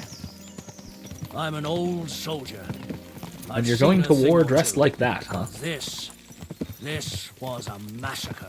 They ambushed us from hiding. Not There was wearing a armor? terrible explosion, I mean, a little smoke everywhere, and they showered us with crossbow bolts and God knows what else. Smoke? I don't know what kind of devilment it was, but all manner of confusion broke out among our men. They have and cannons? They took advantage and Or hand spared cannons? no one. They killed his lordship's field surgeon, and even a maid servant on the cart. Jesus. But the worst thing is, they killed young Master Albert, Sir Otto's page. I was fond of that boy. Sorry to hear that. He protected Lord von Burgo with his own body like a true knight. Saved him and paid the price himself. Not everyone has such metal. Aye. Others would have shit themselves in his place. Only he was the son of a respectable family. And now Lord von Burgo will have to tell his father. How did you manage to escape? After the initial chaos, I managed to get a few men together and fight back. We had better armor, we gained a bit of advantage, and they fled. We don't have better armor right now, Aye. though. That might be a problem. It seemed once they lost the advantage of surprise, they wouldn't risk it anymore. Or maybe they were going for von Burgo and his captain, and thought they were dead. Von Burgo, Captain Thomas, Page, and the Scribe were on the ground at that point. Yeah, there's something to that. What about the prisoner? We wounded him in the leg, so he was unable to flee with the others. He hid in the woods, but he didn't get far. They left him there. Didn't care about their own people. Would you recognize any of them? Damn right I would. They were masked. But if I see some bastard there with a cut-up leg or a scar on his face, it's clear they were in on it. And then there'll be hell to pay in Semin. I'm sure they deserve to be dealt with justly. And my men didn't deserve justice? Young Master Albert, the Sawbones, every man who fell was a good and decent fella. I'll never forgive those swine for what they did. As the saying goes, fight fire with fire. One more thing, Burgrave. Their commander. Was he a big man in armor with a mace? Aye, a mace. And he was damn good with it. That villain is no ordinary bandit, I'll tell you. So we had the honor of encountering the same band. And did you see another fella there? Black armor, expensive ornate sword. I don't think so. But if he's with them, we'll get him. Fear not, lad. There was his captain. Robard was his name. Good man. He said justice and his mace would catch up with those bastards. I hope he was right. You bet he... Alright, nice. Imsip asked what do I do during finals. 3 of my classes had a final on Thursday, and asked do I have everyone place their backpacks in the front of the room. I haven't actually given a final in years. I only really have been doing term papers in lieu of finals. Or presentations. I've done presentations. The Lord Burgov's demonstrates. So I'm not exactly sure in terms of, you know, how modern cheating has evolved.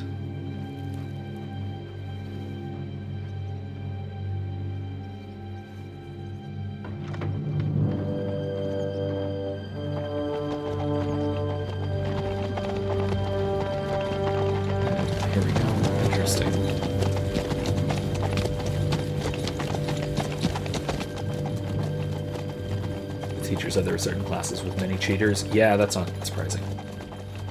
Unfortunately. It's kind of the way of things. I feel like more these days, but...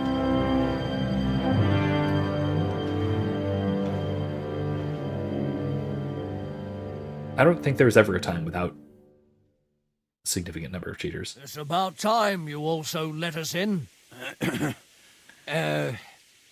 Welcome, Hashek. To what do I owe this, somewhat late visit, gentlemen? Such a hearty welcome. Surely you wouldn't be angry at the Burgrave of Trotsky for merely passing by? Certainly not. Be my guests. Just passing by, eh? I don't suppose it's lodgings for the night you're after, gents. I hope, for your sake too, that we won't stay here too long. We just need to know a few things. What's it all about? Yeah, that is a problem What do you with know high about school. the ambush of Sort your of pushing lord, kids along Sir where Otto they don't von belong. Burgo? Yeah, that's, And that is a also big about problem. the ambush of my people by the pond. I'm sorry for Lord von Burgov. It's the no child and left your behind people, thing. You know? sir, but what do I have to do with it? We had other concerns. We were celebrating a wedding. Or have you forgotten? Indeed. Speaking of that wedding, where's your son? I'd like to ask him something. He's not here. You'll have to make do with me. So, what do you want to know? In the name of Lord von Burgov, we're investigating those ambushes. We just wanted to find out as many details as possible. Whether you noticed anything unusual. I reckon I already told you we had other things to worry about that night. The two of you were our guests, after all. But Older left the wedding that evening. Surprisingly. But... Right after the ceremony. And the bride was none too happy. What?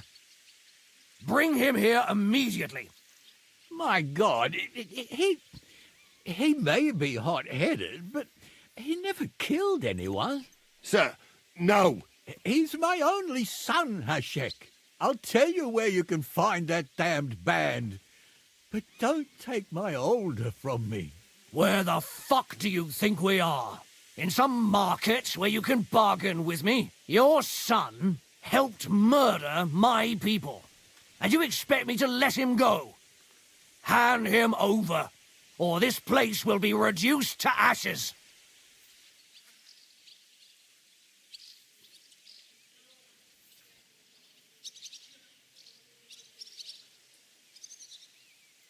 Yeah, that's excessive. Sim says, for example, there are 3 sections of physics and 1 of AP physics. When I was in high school, there was only 1 class of physics with 25 kids. They also force every sophomore to take chemistry, regardless of their math level. Jesus. I wasn't allowed to take chemistry until I was a junior because I needed to be in Algebra 2 to take chemistry. That does actually make sense, like that. But of course, you know, we can't be leaving children behind, can we?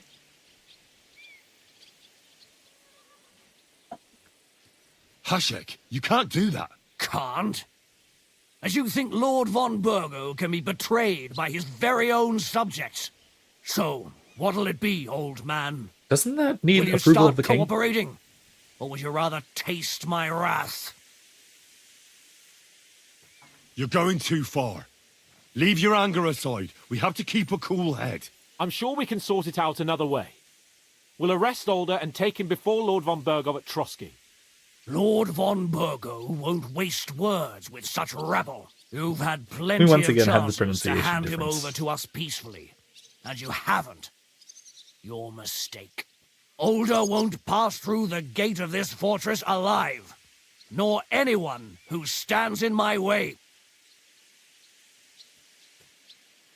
Easy, Hashek. No one's standing in your way. You better listen to him, Lord Seming. This is a serious matter. Do you not understand me? If you had a son, you wouldn't hand him over to the executioner either. Keep resisting me, and I can promise he'll never make it to the executioner. If you try anything, Hashek, I swear. Shut your mouth, Gnarly. Everyone who's with those bandits is a vile traitor. And everyone helping them as well. Hashek, don't overdo it. Older deserves a fair trial. Not a blood feud on his entire family. Also, That's he's a true. noble. Maybe they didn't even know about it. You surely don't believe them, do you? I'm going to burn down this Like, you nest can't of just kill him. vipers.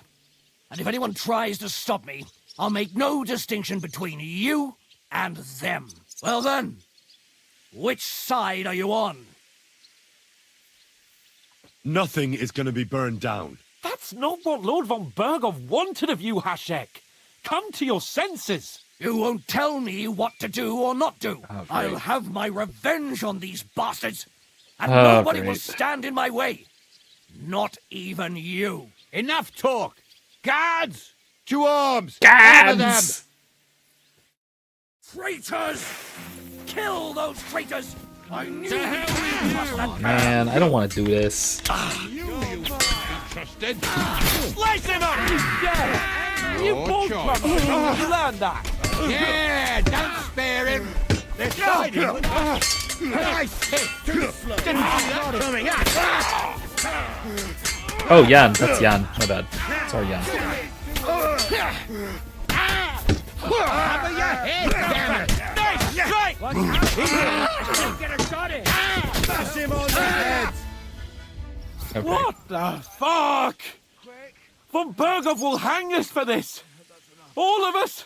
There was no other way. Oh, thanks. Thank you. Christ. Such carnage. Von Bergov did this. His right hand, Hashek. Von Bergov didn't want anything like this. We were just supposed to... Fuck! No, we weren't supposed to fuck. Not this If time, you'd Hans. listened to me, Put it away, please. I told you to. It doesn't matter anymore who told who what, God damn it! That was yesterday's shit! Now it's all new, and we're up to our necks in it. Von Bergov will be expecting Hashek to return. Exactly. And when he finds out what happened, he'll raise Samin to the ground. What are we going to do? First, I have a few questions for Older here. All right. But quickly, please. Why did he join those bandits? Because von Bergov is a traitor. A scourge of this land. Isn't that clear? Your father is his vassal. Didn't it occur to you what would happen when he found out? Besides, a noble siding with such a rabble. If I'd known, I'd never have consented to such a thing. Believe me. Because your spine is so bent from old age that you can't even stand up tall and straight anymore. Those bandits, as you call them, are the only people in this domain with the courage to stand against injustice for a righteous cause. But it seems that means nothing to all you here. Okay, explain Enough. yourself. Remember who we owe our lives to. Have a little humility. Since we've lost everything else because of you. I'd rather live in squalor than in a golden cage as von Bergov's rat. Can you explain yourself? All right, okay. Imsimp asked me to explain the Americanism heresy, the heresy of Americanism. So this is easy to misunderstand, but this was a heresy condemned by Leo XIII, the previous Pope Leo. It's essentially secular liberalism. It is the heresy of taking nationalism or loyalty to the nation and placing that above one's identity or one's loyalty to or one's commitment to or one's belief in God. It's essentially secularism. This is particularly interesting that first of all, it gets called Americanism because America is kind of the most prominent secular nation state. The nominally Christian, but secular in terms of it being non-sectarian. And that American secularism, in its sort of form of the sort of civic religion, the American civic religion, takes a very similar form, I have argued, to classical Roman imperial paganism. Right?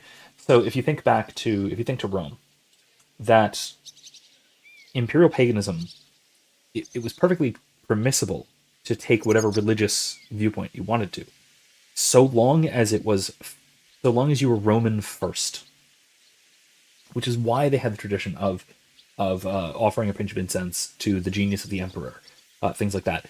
Your identity as Roman was to be your primary identity, and then came everything else. It was a uniting factor, where other sectarian divisions might divide the empire. We find the exact same thing in American civic religion today. I have an essay on this. I'll see if I can link to it.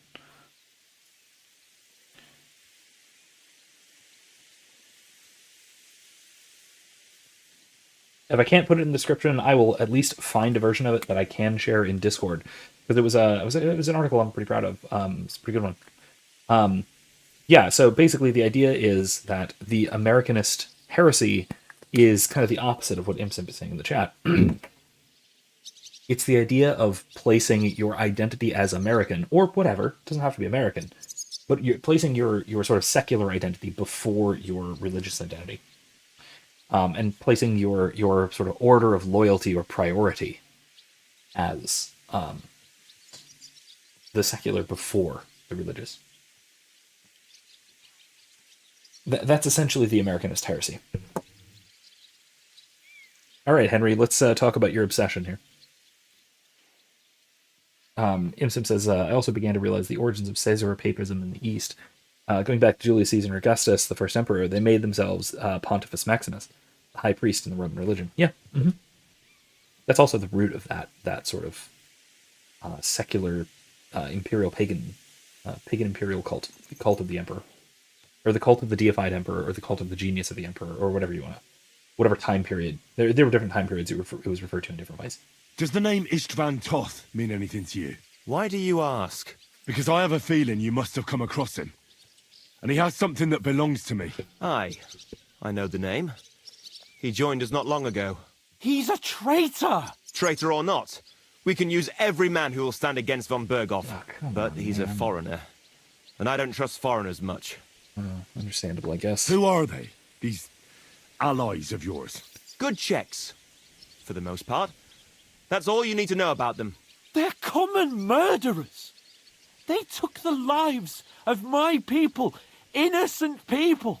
No one who tries to strike bargains with von Berghoff is innocent in our eyes. Now you've gone too far. This is a war. All sorts of things can happen. As long as that criminal sits in Trotsky, there will be no peace in this domain. There's no peace because of that very band of yours. The one you even left your own wedding for. But we almost had him. My God. Why do you punish me so? What will we do?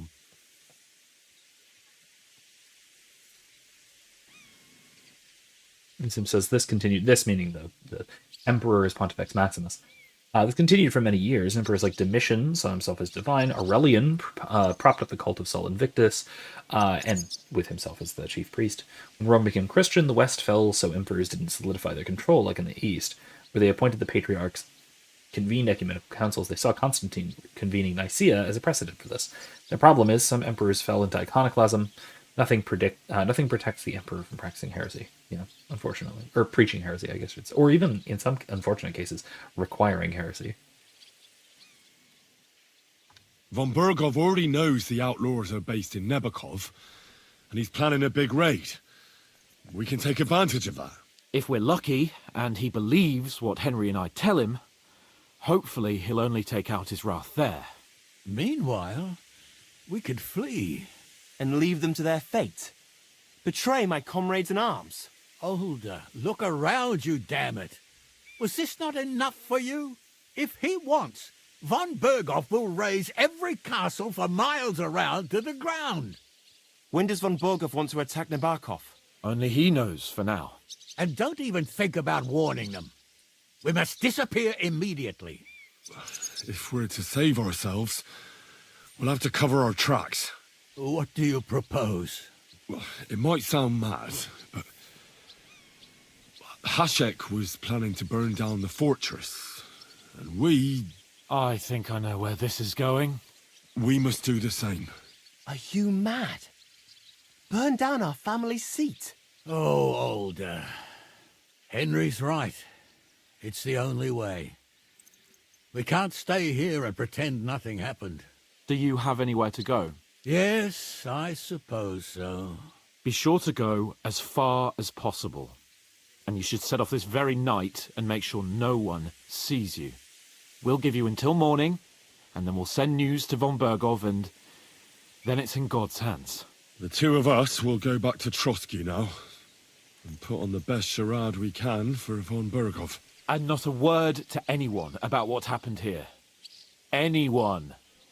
If it all works out, and if we ever meet again, I'll repay you. Let's not delay any longer, Alder.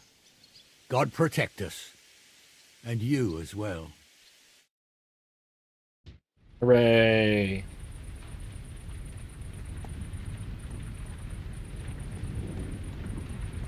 Such a shame.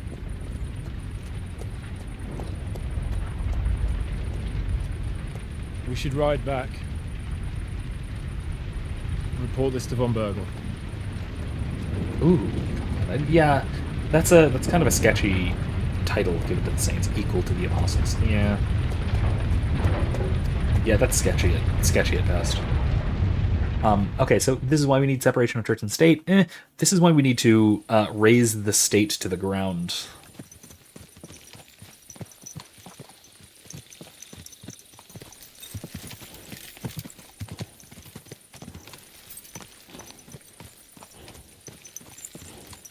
Do I not have a torch? Where's the torch?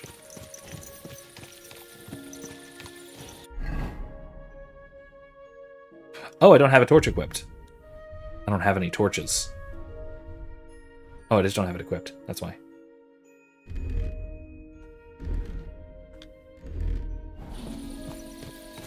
There we go. That's better. Henry, you think we made the right decision? Definitely. You saw the hell Hashek and his men let loose, didn't you? That's true. But von Bergov won't just let it go. I don't know if we should return to Trotsky at all. What if he notices something? What if we slip up? Fuck. What then? We'll have to pretend we didn't want to get involved. And only survived due to luck. Right. Hashek wanted to handle it himself and leave us behind. So we only just made it out. This shirt suits me very well, Imsemp. It's a plain black t-shirt. I don't know if I can do this. We must. Thanks. Like always.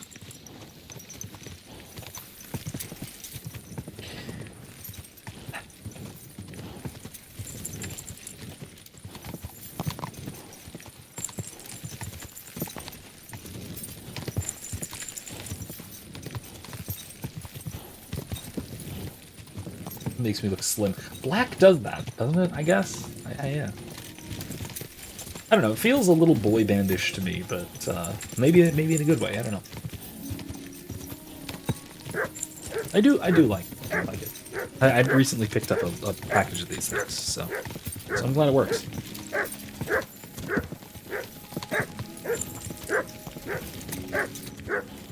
Okay, Mike. I think you can keep up. You're fine. You can stop working.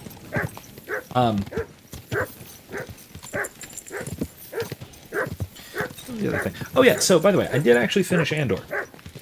I'll probably talk about it in more depth on Thursday, because we're playing Star Wars Thursday. But I thought it was good. I did think it was good. It's probably as good as the first season. Probably. I think there were probably some missteps here and there. Things that could have been better.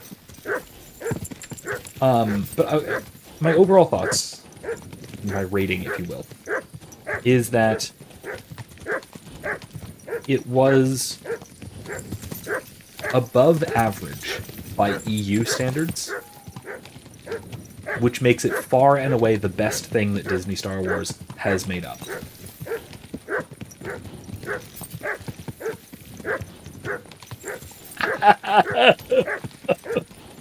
Ibsen says, I think they handled the gay characters in a way that made everyone happy. Hold on, first of all, are you implying that Lonnie was gay? Because I don't think he was. I think that that lispy queer ISB guy was flirting with him, but I don't actually think that it was I didn't think that the flirting part was mutual. I thought that... Oh, okay, not that. Oh, the other gay characters. Right. Okay, yeah, the lesbians. Gotcha. Yeah, Cinta and Vel. But yeah, I think that's about right. Yeah, I want to talk about it. I don't quite want to give spoilers yet.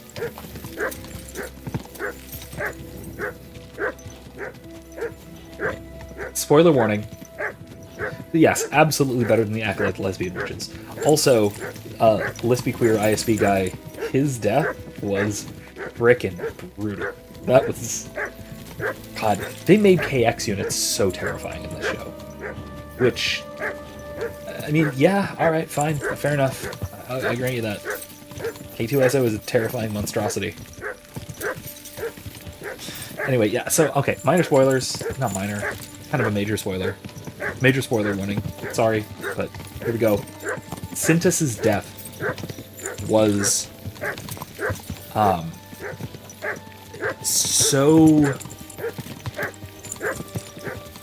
it was so pointless and anticlimactic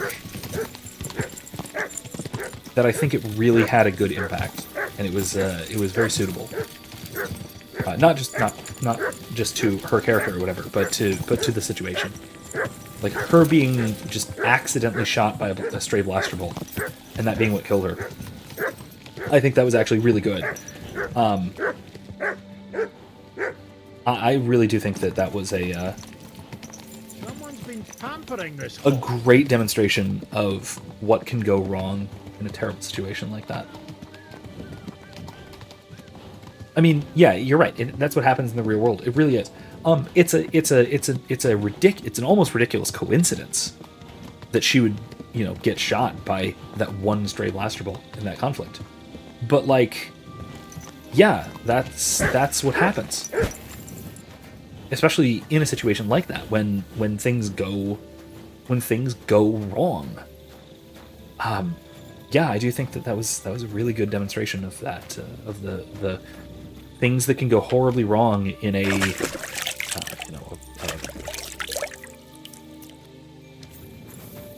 revolutionary action planned and carried out by people who don't know what they're doing.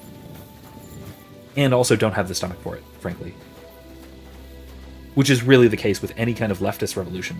They do not, almost by definition, have the stomach for any real levels of violence. They're great at massive amounts of low-level violence. But as soon as you get to anything even close to lethal, any leftist faction will bitch out. Or will cause horrible disasters like that. Or both.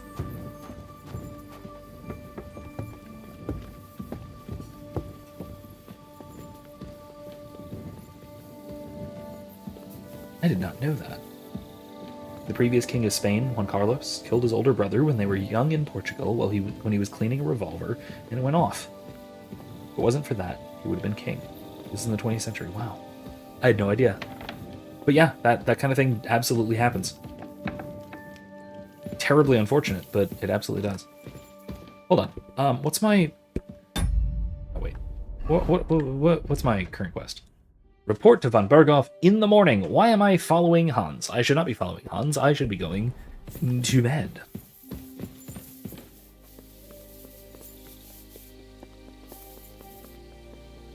Taking a dump on commies.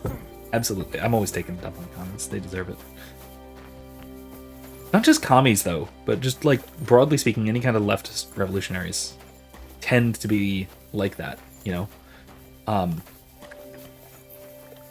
The revolutionary left. All right, this is already sharp. The revolutionary left tends to be really, really prone to violence, but not very good at carrying it out, and they don't like to escalate beyond like low to mid-level violence and like improvised weaponry and things like that.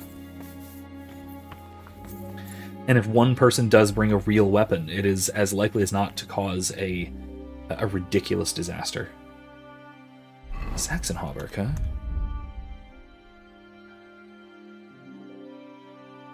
A long hauberk, which is better, I think.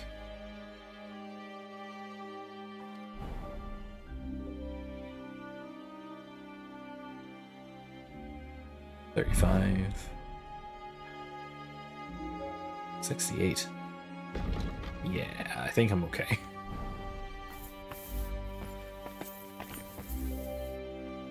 Am I hungry? No, not hungry. Just tired. Let me fix my stuff before I call it a night. I may actually wrap it up soon, frankly.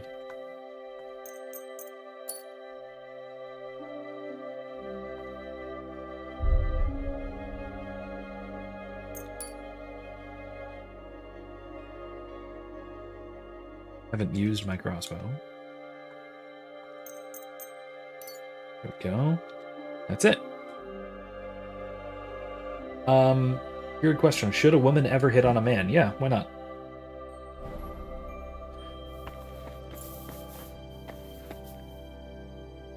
Especially if she has some indication of interest. Yeah. Like, okay, let me put it this way. I assume what you mean is, should women initiate flirting? In which case, yeah, probably. I think that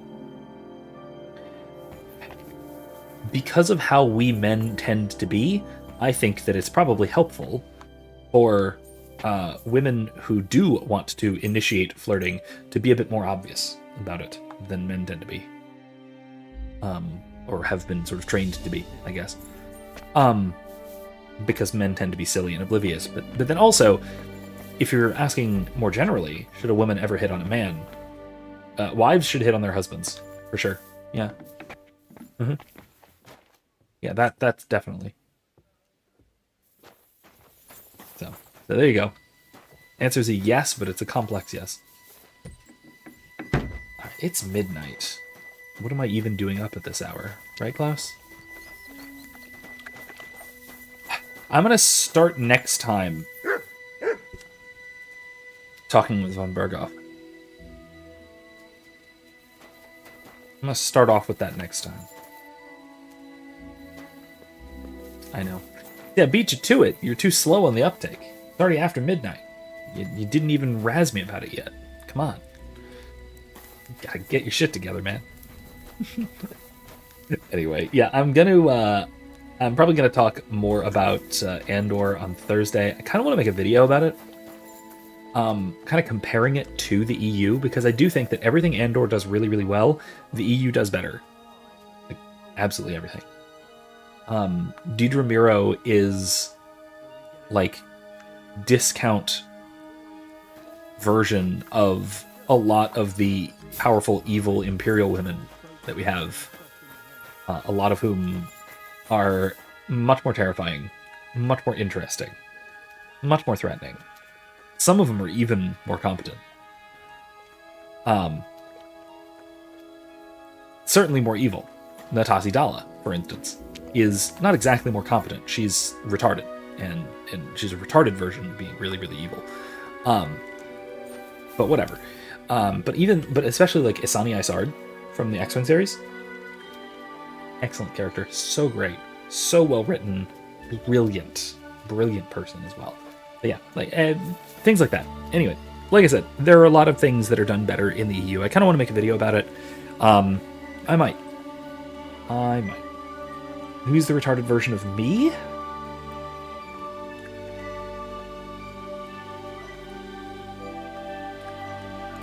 Who's the retarded version of me?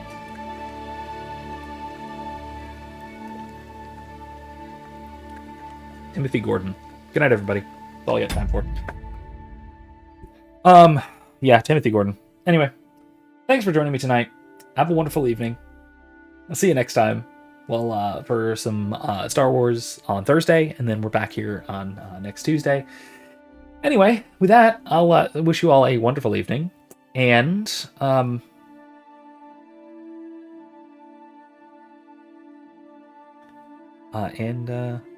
yeah, you guys are still chatting about it. So anyway, have fun. Have a good night. Remember, don't be safe. Be well. More importantly, be good. Good night, folks.